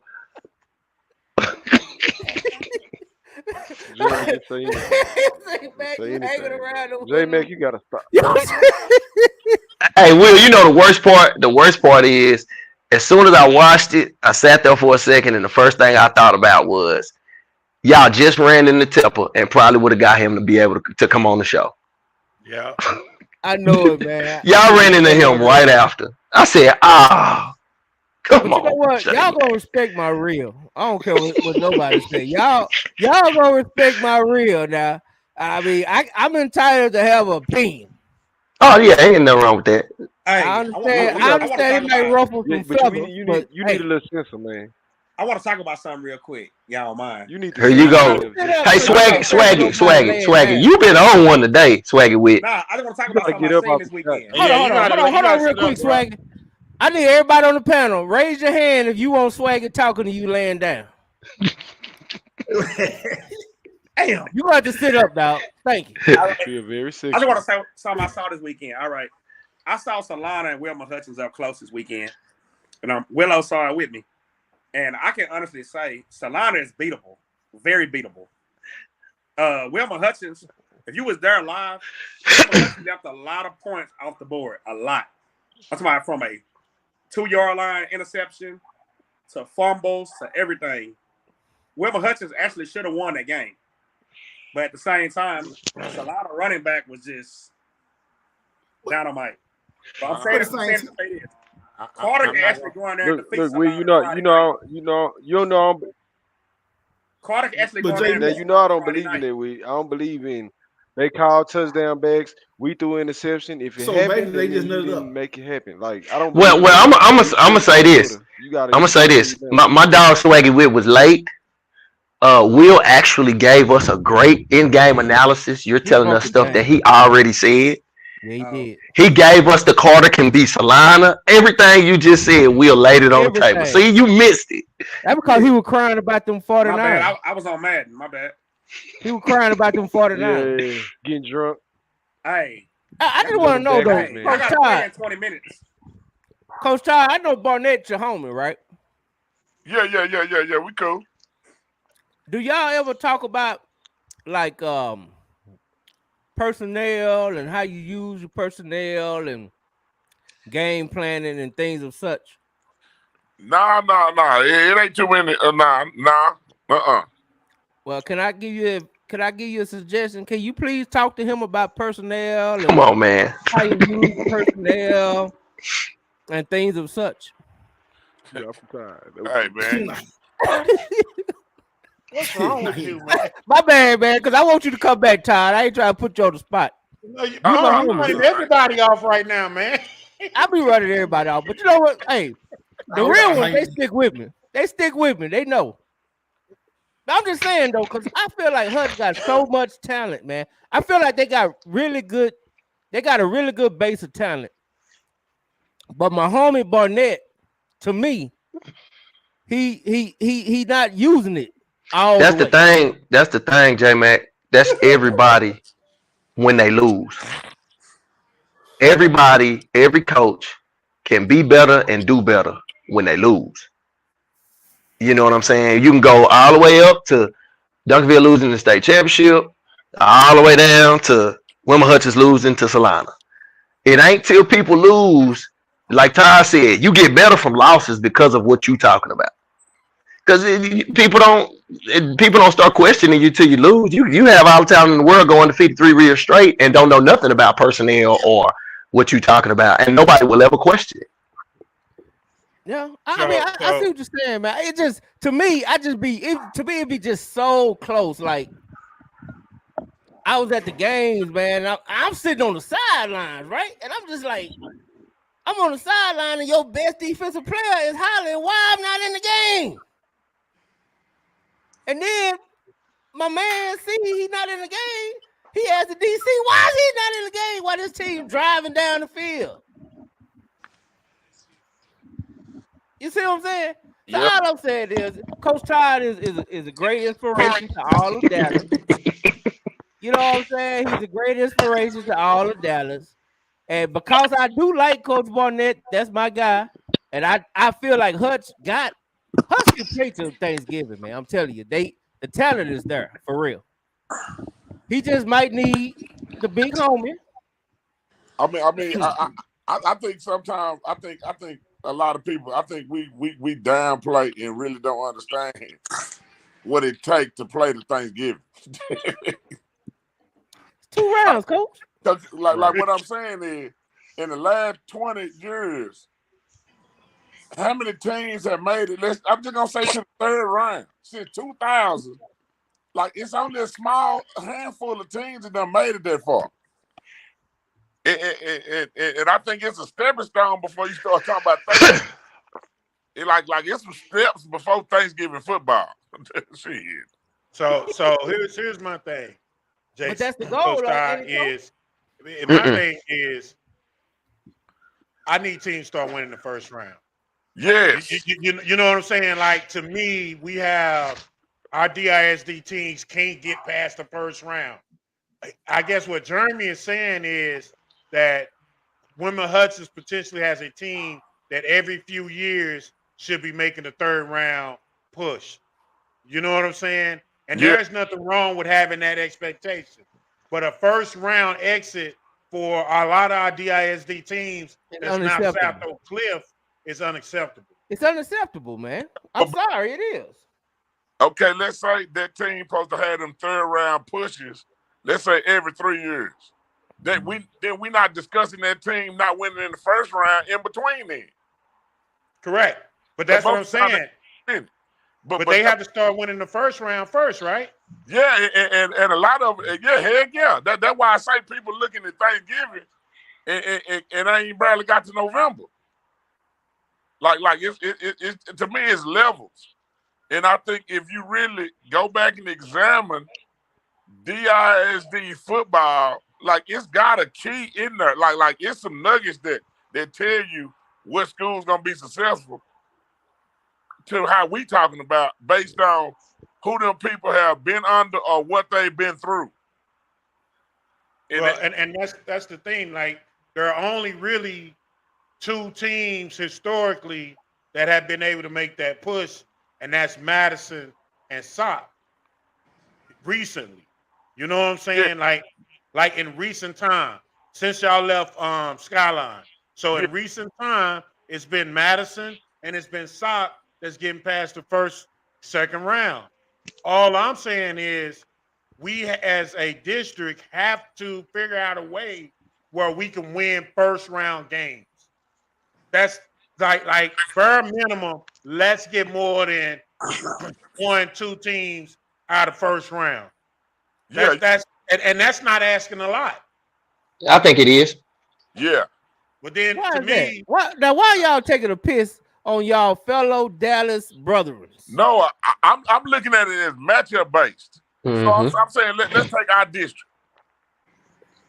In our district of who we play, what team in the last in our district, besides when Red Oak was in our district, has even been competitive in a first round playoff game.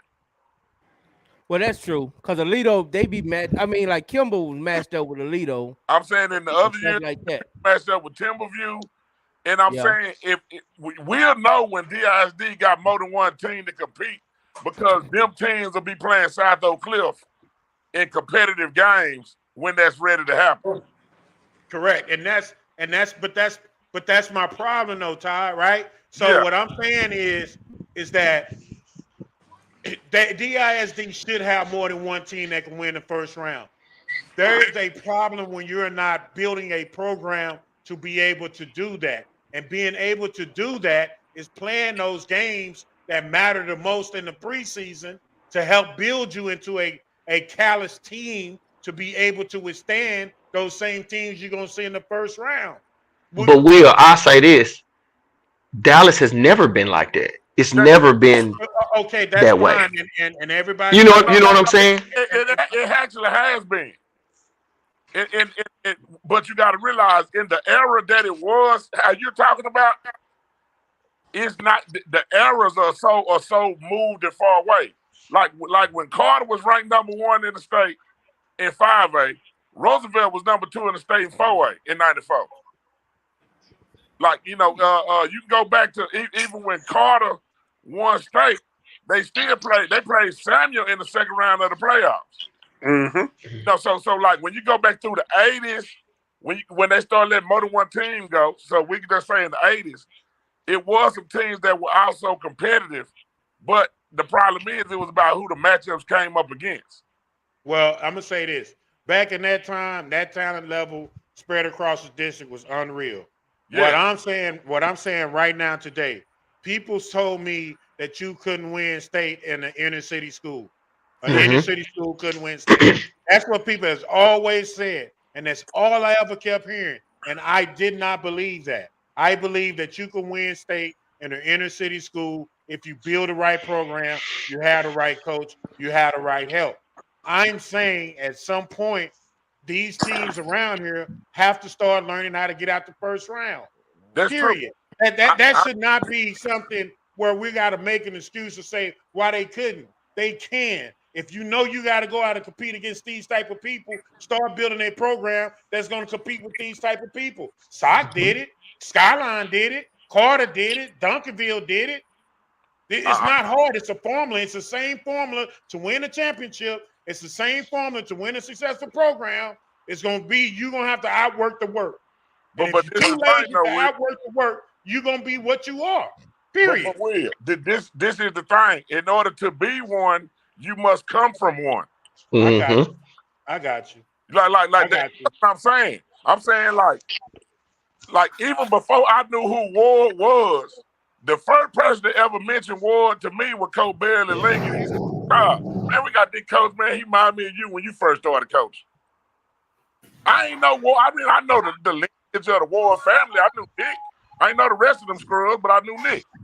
You know what I'm saying? So, but they're stuck. So now you got to look at it. In order to have them expectations, let's just say, look at it as a black family. How in a black family is somebody gonna tell you what it feels like to graduate if ain't nobody in your family graduated? Mm-hmm. So now what you got to look at, we not on second generation in soccer. Like this really like third going on fourth generation of what it was. You got to realize Coach Samp was underneath Coach Cobb. They didn't do no whole bunch of playoff winning when they was in Madison. For whatever by the luck of glory, Coach Samp was able to establish some winning ways. And then from underneath him came this. Well, like I say, me, Emmett, them types. Then now if you just say directly that was coached by me, that's Coach Spencer. Then you say me and Ward hooked up, and you look at who coached underneath Coach Ward, that's Coach CJ. He played for Coach Ward.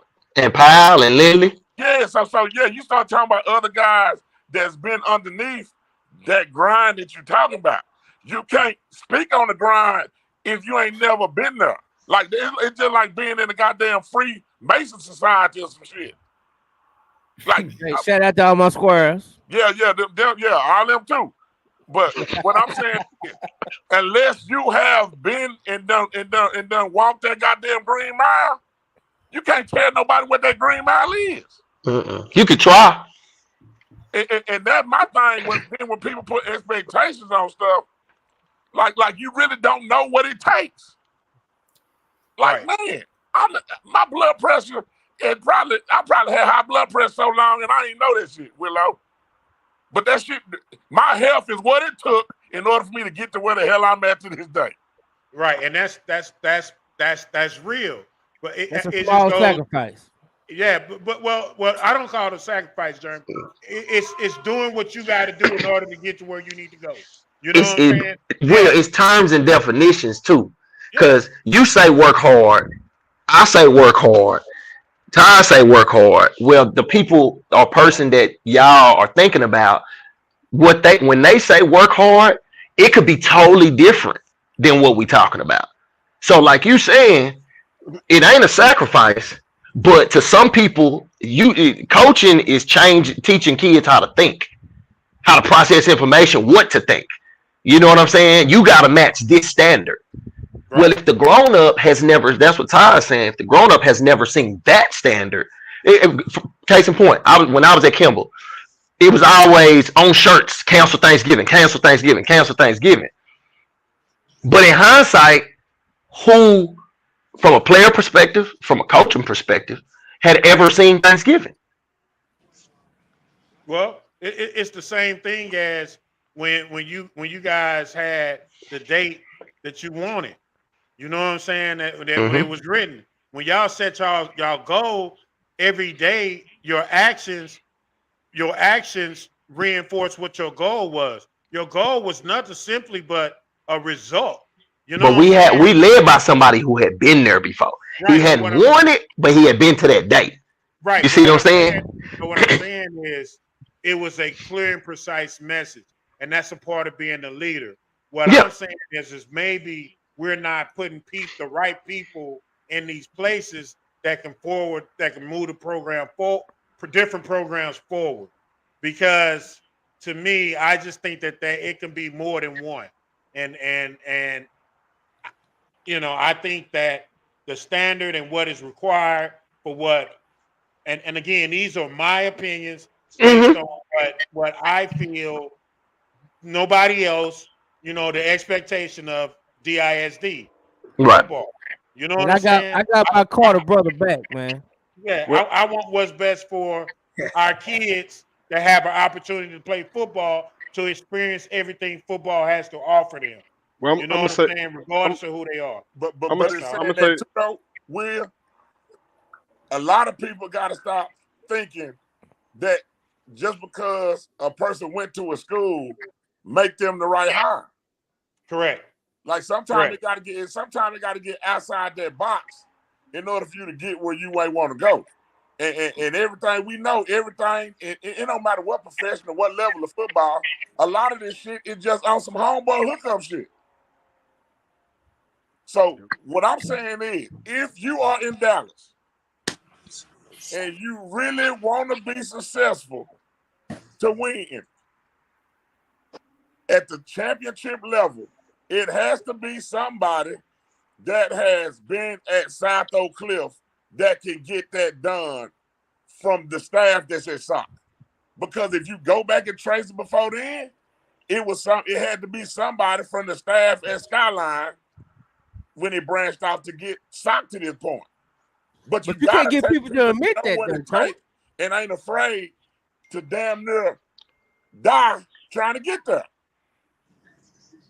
Like we know.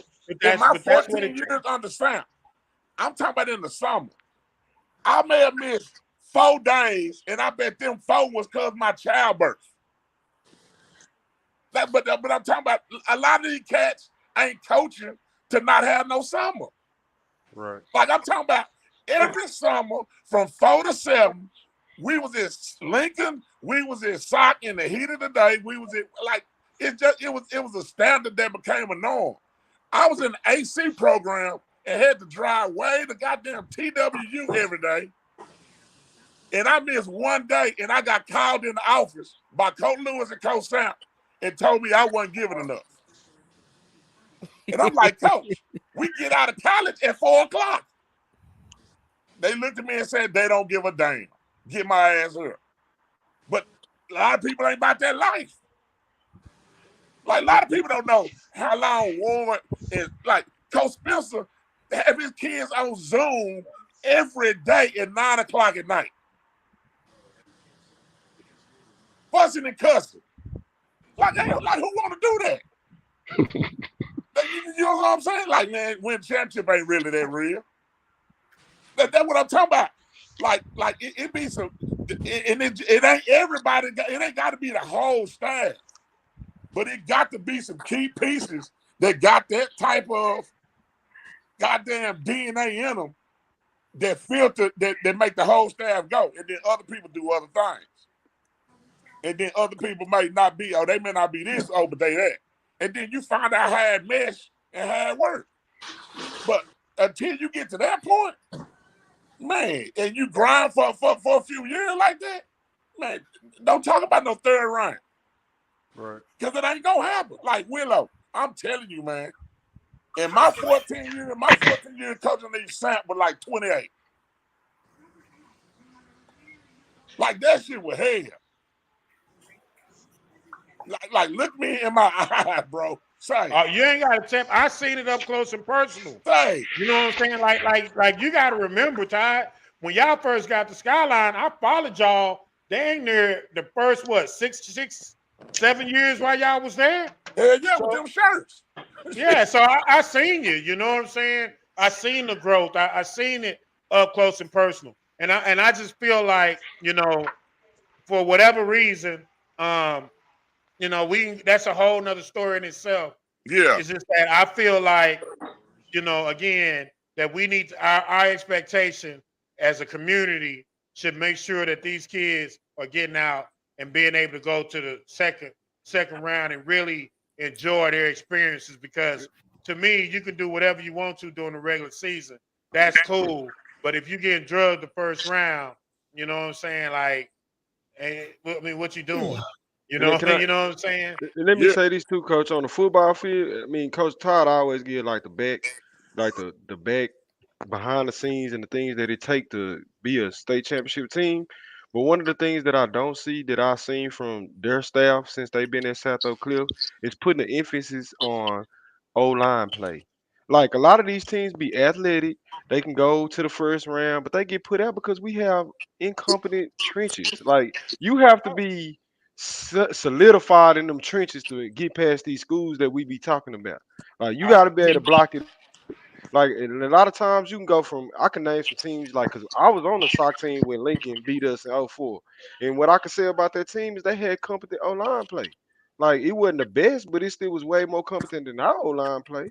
So a lot of times the off the field stuff, then the on the field stuff for me is when we go play these big schools and these schools that's from the country and all that. You just see the continuity of what they O line can do and how they block it up. And I feel like on the field last year, Sock did a great job of blocking. Like that matters to me. Like I feel like that's like the key component: quarterback play and O line play.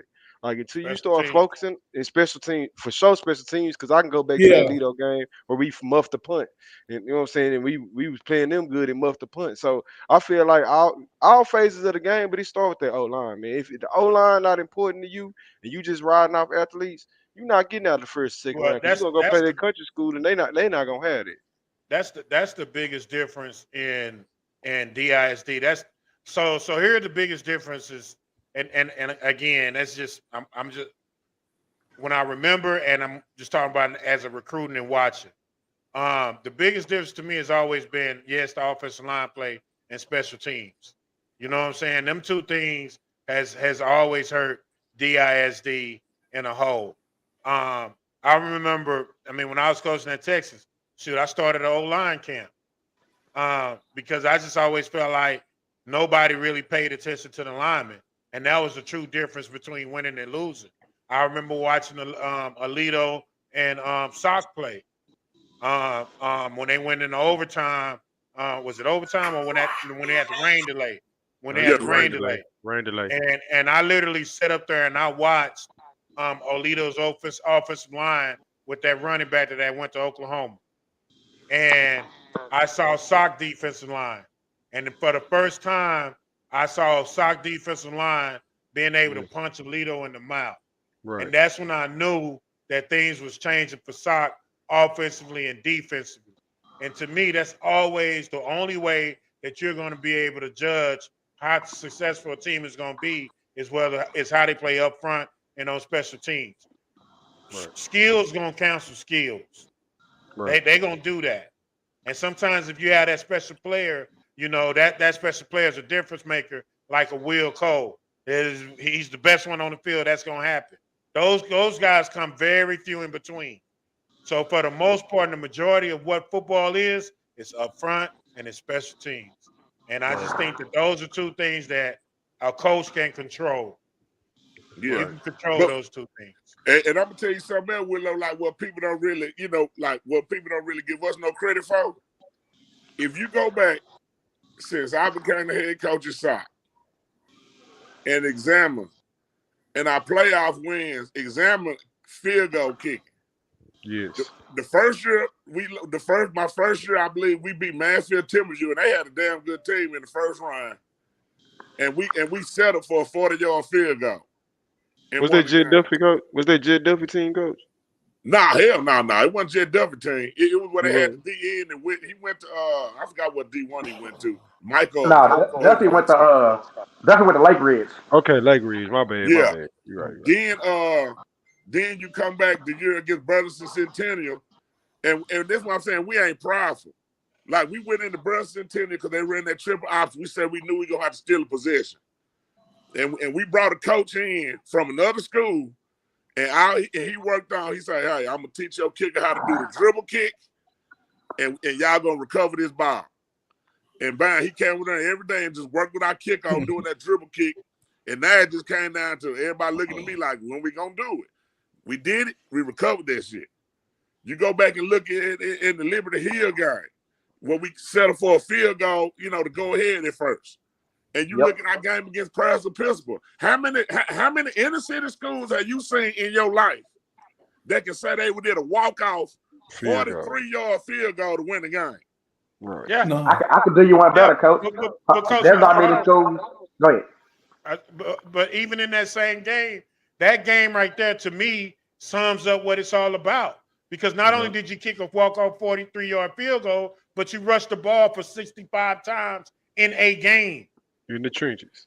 Yeah. You see what I'm saying? So that tells you why you are playing for state championship. That tells you the difference between you and everybody else. I'm sorry, Swag, go ahead. I could do you one better, Coach Todd. And you're right what you're saying, too, because if memory serves me correct, even in your Skyline days, y'all had a field goal kicker. Yeah.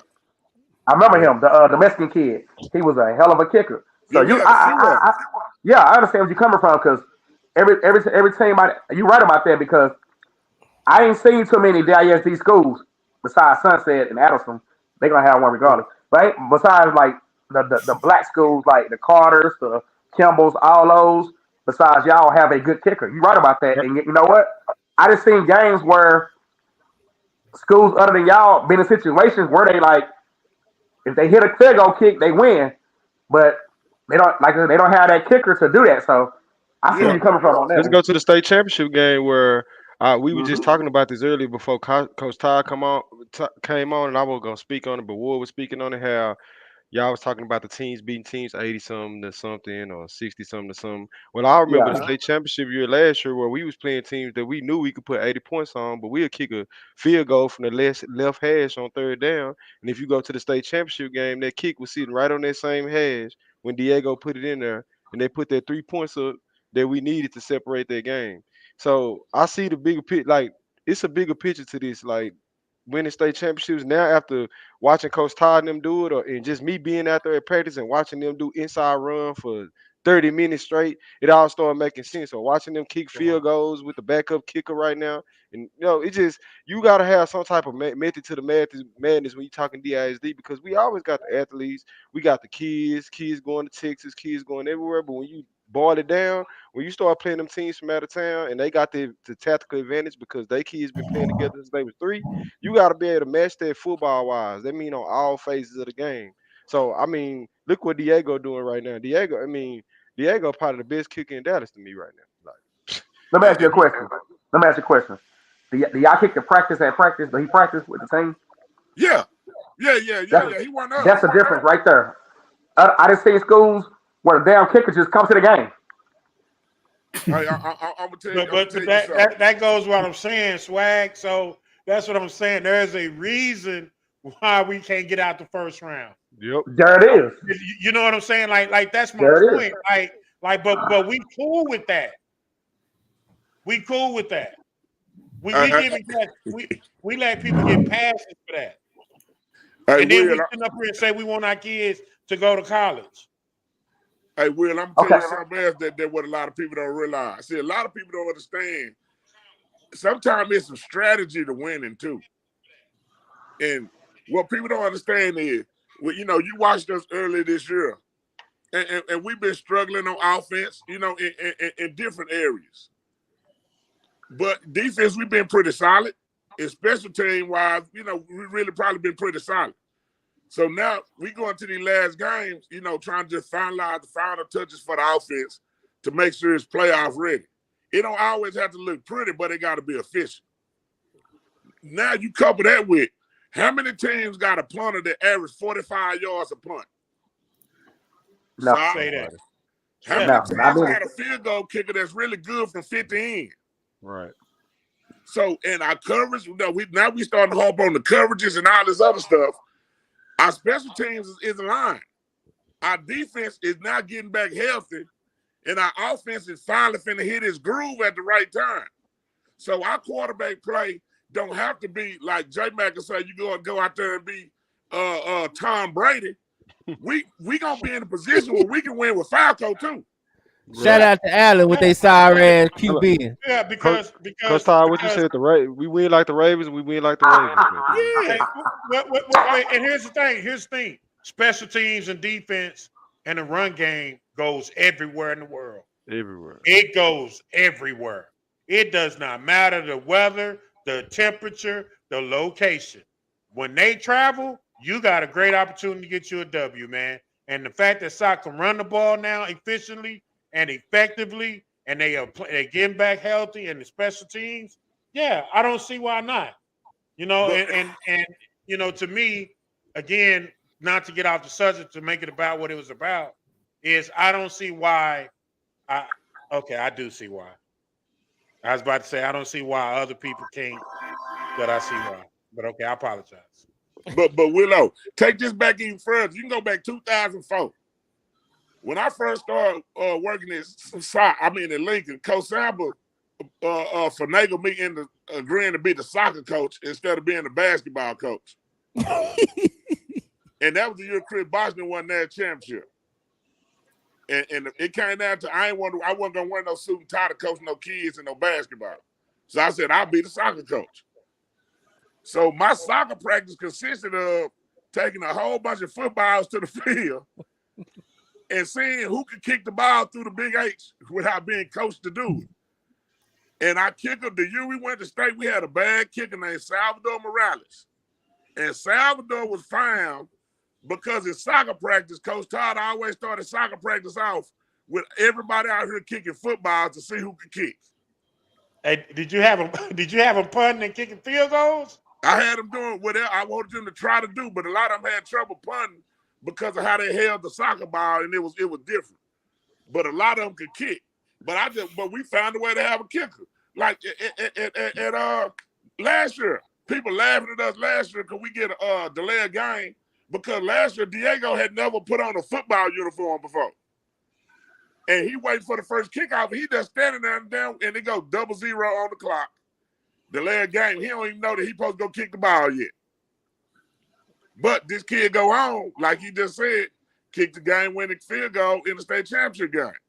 But when Diego was found, it was because we held a pump, pass, and kick thing at the school for a prize. And then one of our football coaches coached soccer, and then he started grooming him up. But I'd be like, come out here, anybody come kick, we got a prize for you. And everybody just come out there and kick it. Then we'll see the ones who really got some potential, and we keep them. See, that's called coaching and developing, man. See, that's that just goes back to the difference between the haves and the have-nots and the winners and the losers. It just goes like I say. I've always been. I have man crushes on great coaches, right? So great leaders. I read their books and all the things they have in common, especially the Bill Walsh, the score take care of itself. Have you read that book, Todd? No, I haven't read that one. When you get an opportunity, man, read that book. It's gonna everything you just said is things that Bill Walsh talked about take the score and take care of itself, meaning never worry about the score. Everything that you do is in your preparation. So how Yeah. you prepare, how you get ready for things. He talked about how if there was certain things that came up in the game that he got caught with before, he made sure that that never happened to him again. So he went into every game with every single thing that can happen in the game. He was prepared for, and not just in sports, but in life and everything. But when you get a chance to read it, man, you'll love that book. You'll love it. And that's where the whole staff stuff tie in, because like everybody within our staff in some shape, form, or fashion, I say 90% of them bring something to the table that like to put in the gumbo to make the gumbo have flavor and taste good. And because it ain't meat, because like probably the most vocal person is probably Ward and Spencer. Like they go shit, they going out by the end and everything. So, Yeah. but now in my time, that was me when I was underneath South. I was the coach that was always bitching and complaining. About whatever. So, like everybody got their role and it flow once everybody understand how the car going. But, that's why I ain't really worried. When a lot of people worry about, damn, what's wrong with Sox? Yeah, we played. Look at the team we lost to, Willow. They combined record of losses right now is 3. Yeah. DeSoto was 6-1, Duncanville 6-0, and Lancaster 5-2. Hey, and on the cool, man, DeSoto, ever since your game, man, they may be playing some of their best football the whole season. Hey, I was gonna say that today, because the show was gonna be different today. But one thing I love when Coach Ward and Coach Todd them hop on. So I it's whatever they want to do when they hop on. But that's one thing I was gonna talk about was I thought DeSoto is probably playing the best ball right now out of anybody. Well, it just goes back to that one interview that Breezy had and just kind of listening to Coach Todd and just kind of comparatively speaking, when when that coach said that they start doing tackling more, they start lifting more during the week, and put an emphasis on being physical. I think that's the difference in the way that they playing now. You know what I'm saying? And those things should never be missing from your program. You know what I'm saying? So the fact that they're doing those things this year, you see a direct reflection on how now they starting to pull away from people in the fourth quarter. They're doing the teams what they're supposed to do to them, and they're looking better and they're playing a more physical brand of football. And let's just be honest, Will, because you thought just like I thought when you heard that interview that they just now tackling in practice and lifting weights during the week. You was like, be honest, you was like wondering what the hell your ass been doing all this time. No, seriously. but you look at who DeSoto has been historically, that's why they were what they were. Because in football, man, you have to build callous. You know what I'm saying? And it's a very physical sport, but you have to be callous. It is a thin line between being too physical and not being physical enough. But there's just be 2 days out the week that we're going to touch up on people. You know what I'm saying? And that's just what it is. Wednesday, Thursday, we can pull back half pads. Well, I just say Tuesday, Wednesdays are I hit days of college. And Thursday we pull back past Fridays just walk through. But we're definitely going to touch on people. I can just remember this. We wanted to, as a staff, we wanted to do inside drill. And Coach Wheatley wouldn't let us do inside drill. and it was so hard because we knew that we couldn't stop the run and we couldn't run the ball. So we convinced him to let us do an inside run drill for like 2 weeks. And we ran the ball better, we stopped the run, and we won games. And then we stopped doing it. I just think that if you're gonna play football, you gotta play football, period. There's no other way around it. Yeah. And each team, it could be year by year, it's some slight changes in how you approach each team. Yeah. Like last year, to be honest with you, our offensive line didn't practice with we didn't go with the skill until like the day before the game. Because we did everything separate and then just brought it together the day before the game because we didn't need to waste a lot of reps doing a whole bunch of stuff here. With my big boys, my promise with them was if y'all give me 100%, then I'm the only person that can save y'all from doing a whole bunch of extra stuff that the other coaches gonna want y'all to do. So they would go out early. I let the big boys sit in my office with me. Hey, we just gonna watch film for 30 minutes while they are to practice. But when we go out there, we gonna get straight to business. And then I'm gonna get y'all straight on out of here. Cause what you start doing is I started noticing was years prior, they getting too many reps during the week. And then it's especially going against our defense, because our defense, does a lot of stuff and it was dominant at times, and it became a negative just to keep doing more and more plays.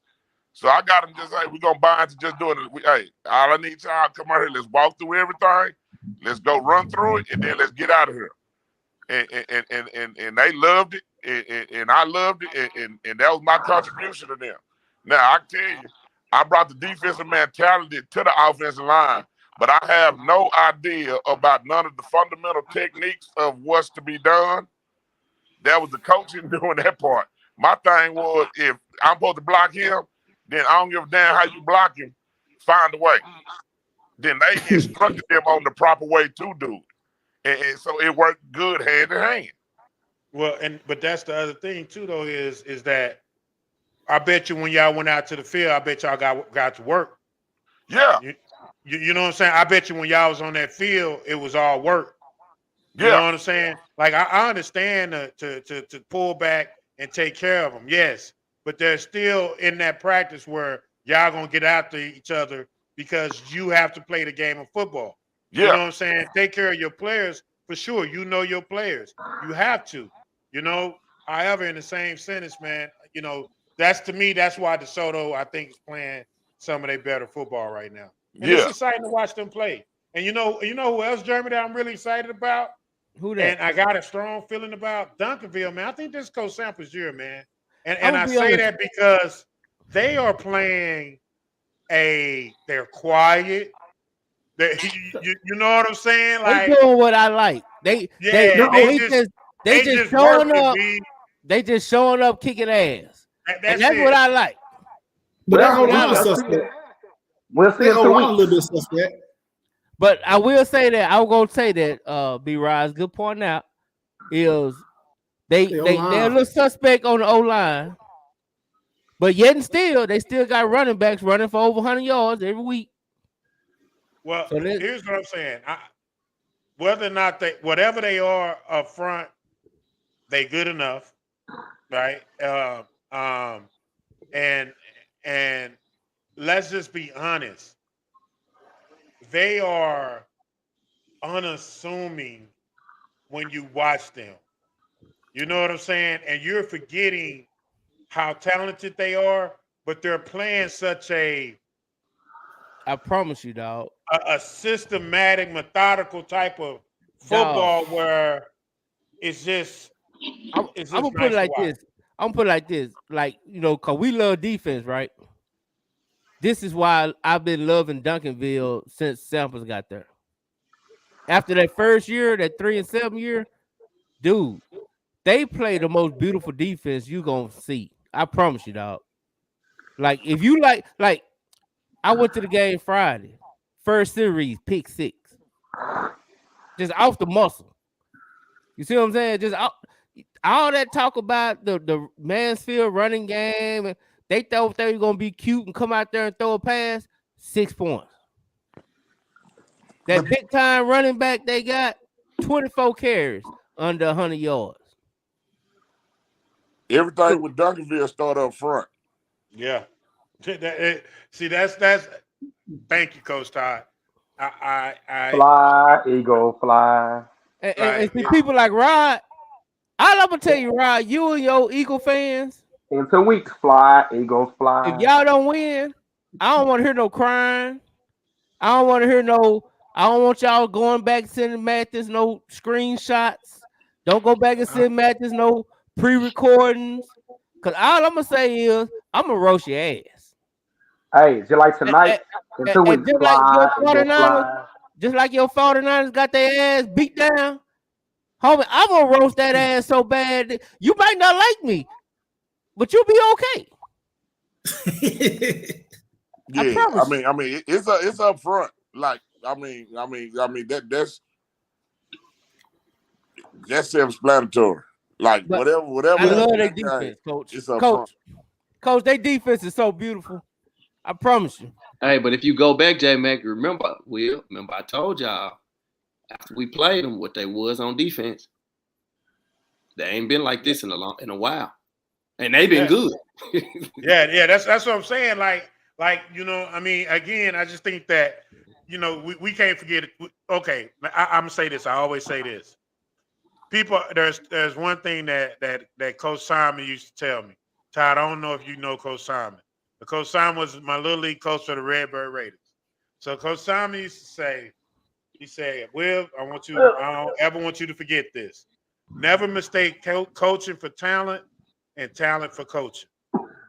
They're two totally different things. When I see Nick Saban, when I see Sam, when I see those type of teams that have really good coaching and really good players, they do the teams what Duncanville is doing to teams. You know what I'm saying? They have a product of having really good players and really good coaches. Like those, that's hard to beat. You know what I mean? So I just think when you watch Duncanville, that's what you're seeing. You're seeing good coaching, good players, and a good football team. And coach, as 3 coaches that's on this panel, right? We got 3 coaches, legit. I'm sorry, but wouldn't you rather have your team not giving up points and blowing out than just outscoring people with a blowout? Or does it matter to you? It's your style of play. Yeah, it's your style of play. I take W's, Jack. Yeah, exactly.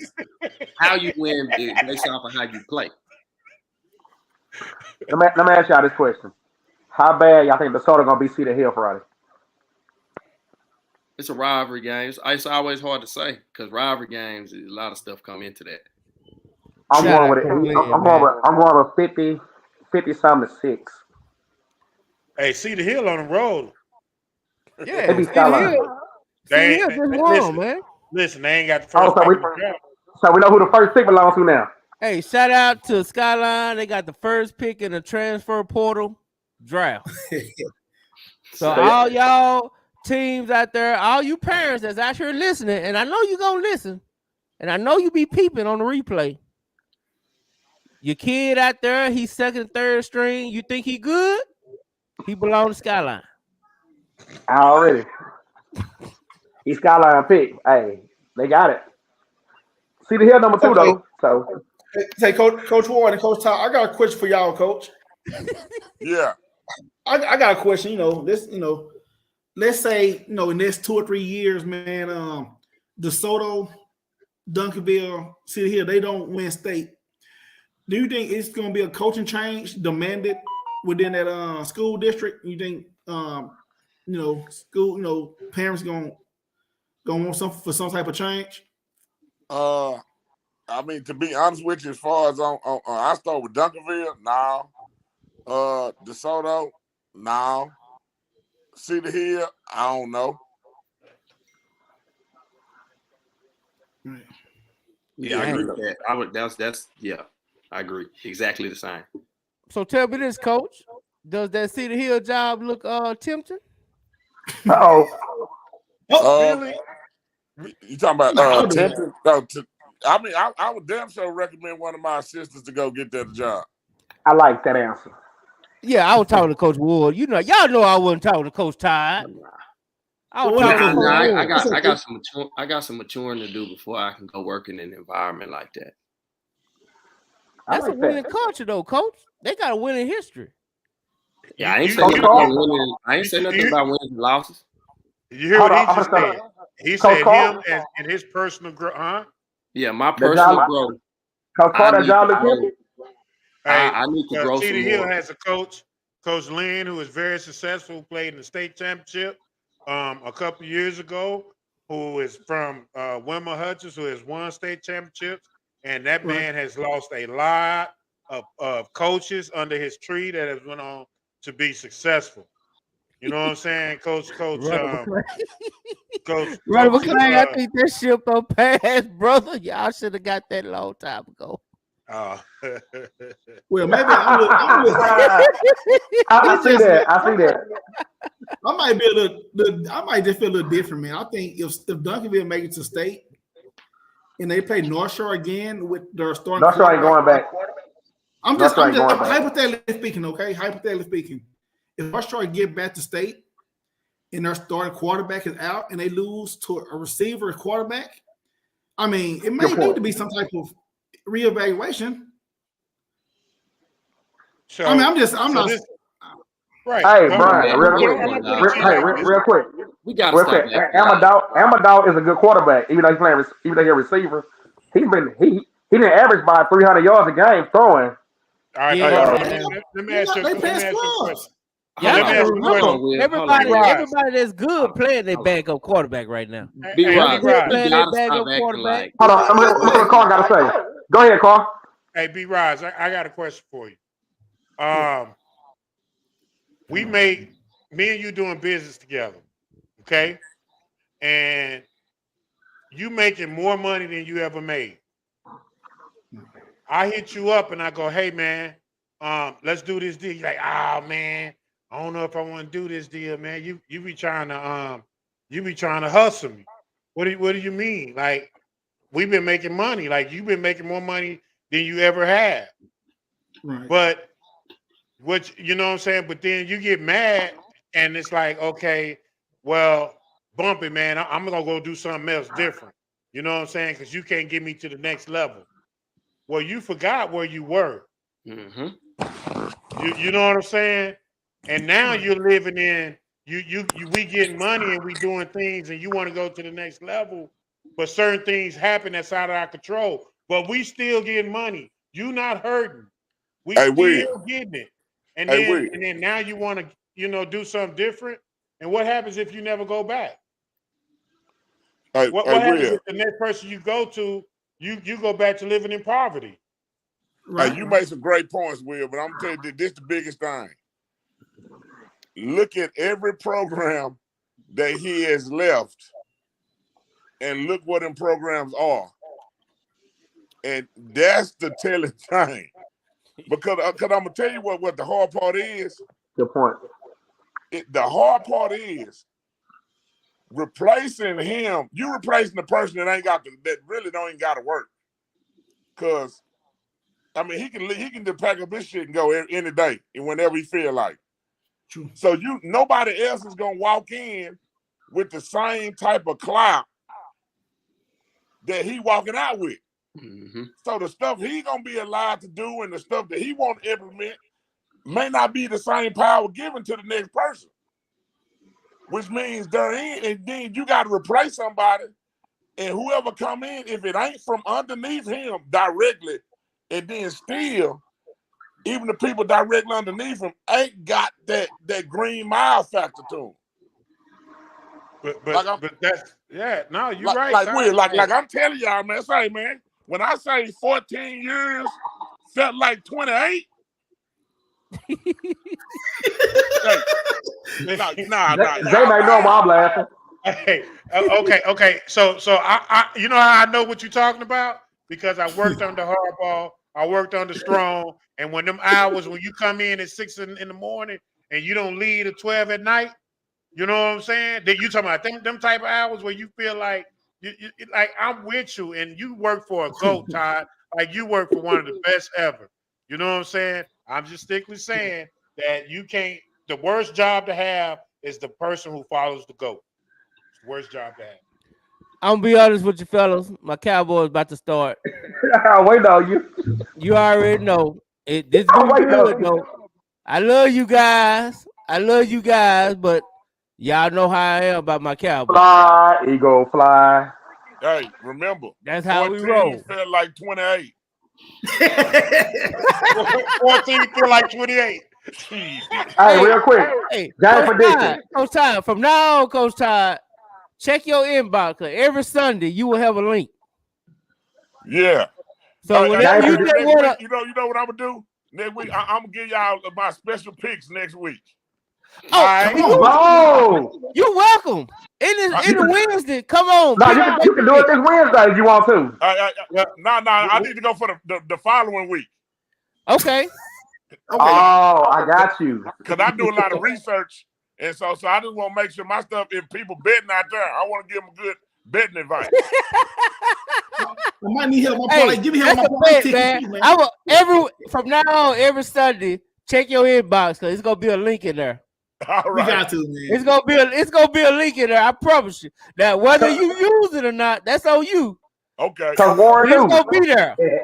Cause Warren, I always pick up my little girl from Epic Water Park, man. Hey, I'm gonna say this though, Coach Todd, before you leave. Just warn them before you commit to this. If it's after 9, if it's close to 10:30, you might want to go ahead and hit the leave studio button, because it kind of goes in a totally different route around that time, because we have a guest that pops on named Johnny. And when Johnny comes on, sometimes Johnny is the reason why Matt is not a part of it. Johnny, the reason why Matt Skip ain't coming on this week. Matt said he got something to do Wednesday. What you say, Todd? Hey, but y'all go all the time. B-Rise, you ain't seen Johnny in a couple of weeks, B-Rise. I know. I've been MIA, man. I've been taking care of business. Hey man, I've been good. Cause see, we glad you back. Today was Cavassier. I left Johnny wasn't here, so we good. Johnny wasn't here. My cup empty. It's Cavassier. It's Cavassier today. But anyway, man. Cavassier. All right, fellas. Hey, man, I appreciate y'all, man. We'll see y'all next week, man. All right.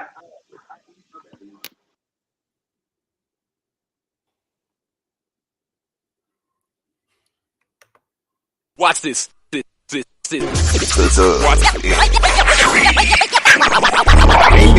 football talk is a big hit. Sunday nights to Wednesday nights, we striking a match cause we lit. Y'all know the name, we call it the dub. On Friday nights, it feel like a club. Getting that VIP treatment on the sideline, they showing us love. Great interviews, go hugs, put in work, go rub. Texas youth and high school talking to page on Facebook, hold up. Coach trying to stand on the scene, giving advice, he do what he mean. Jay Mack and Swaggy Wick, rocking the gear, it's so clean.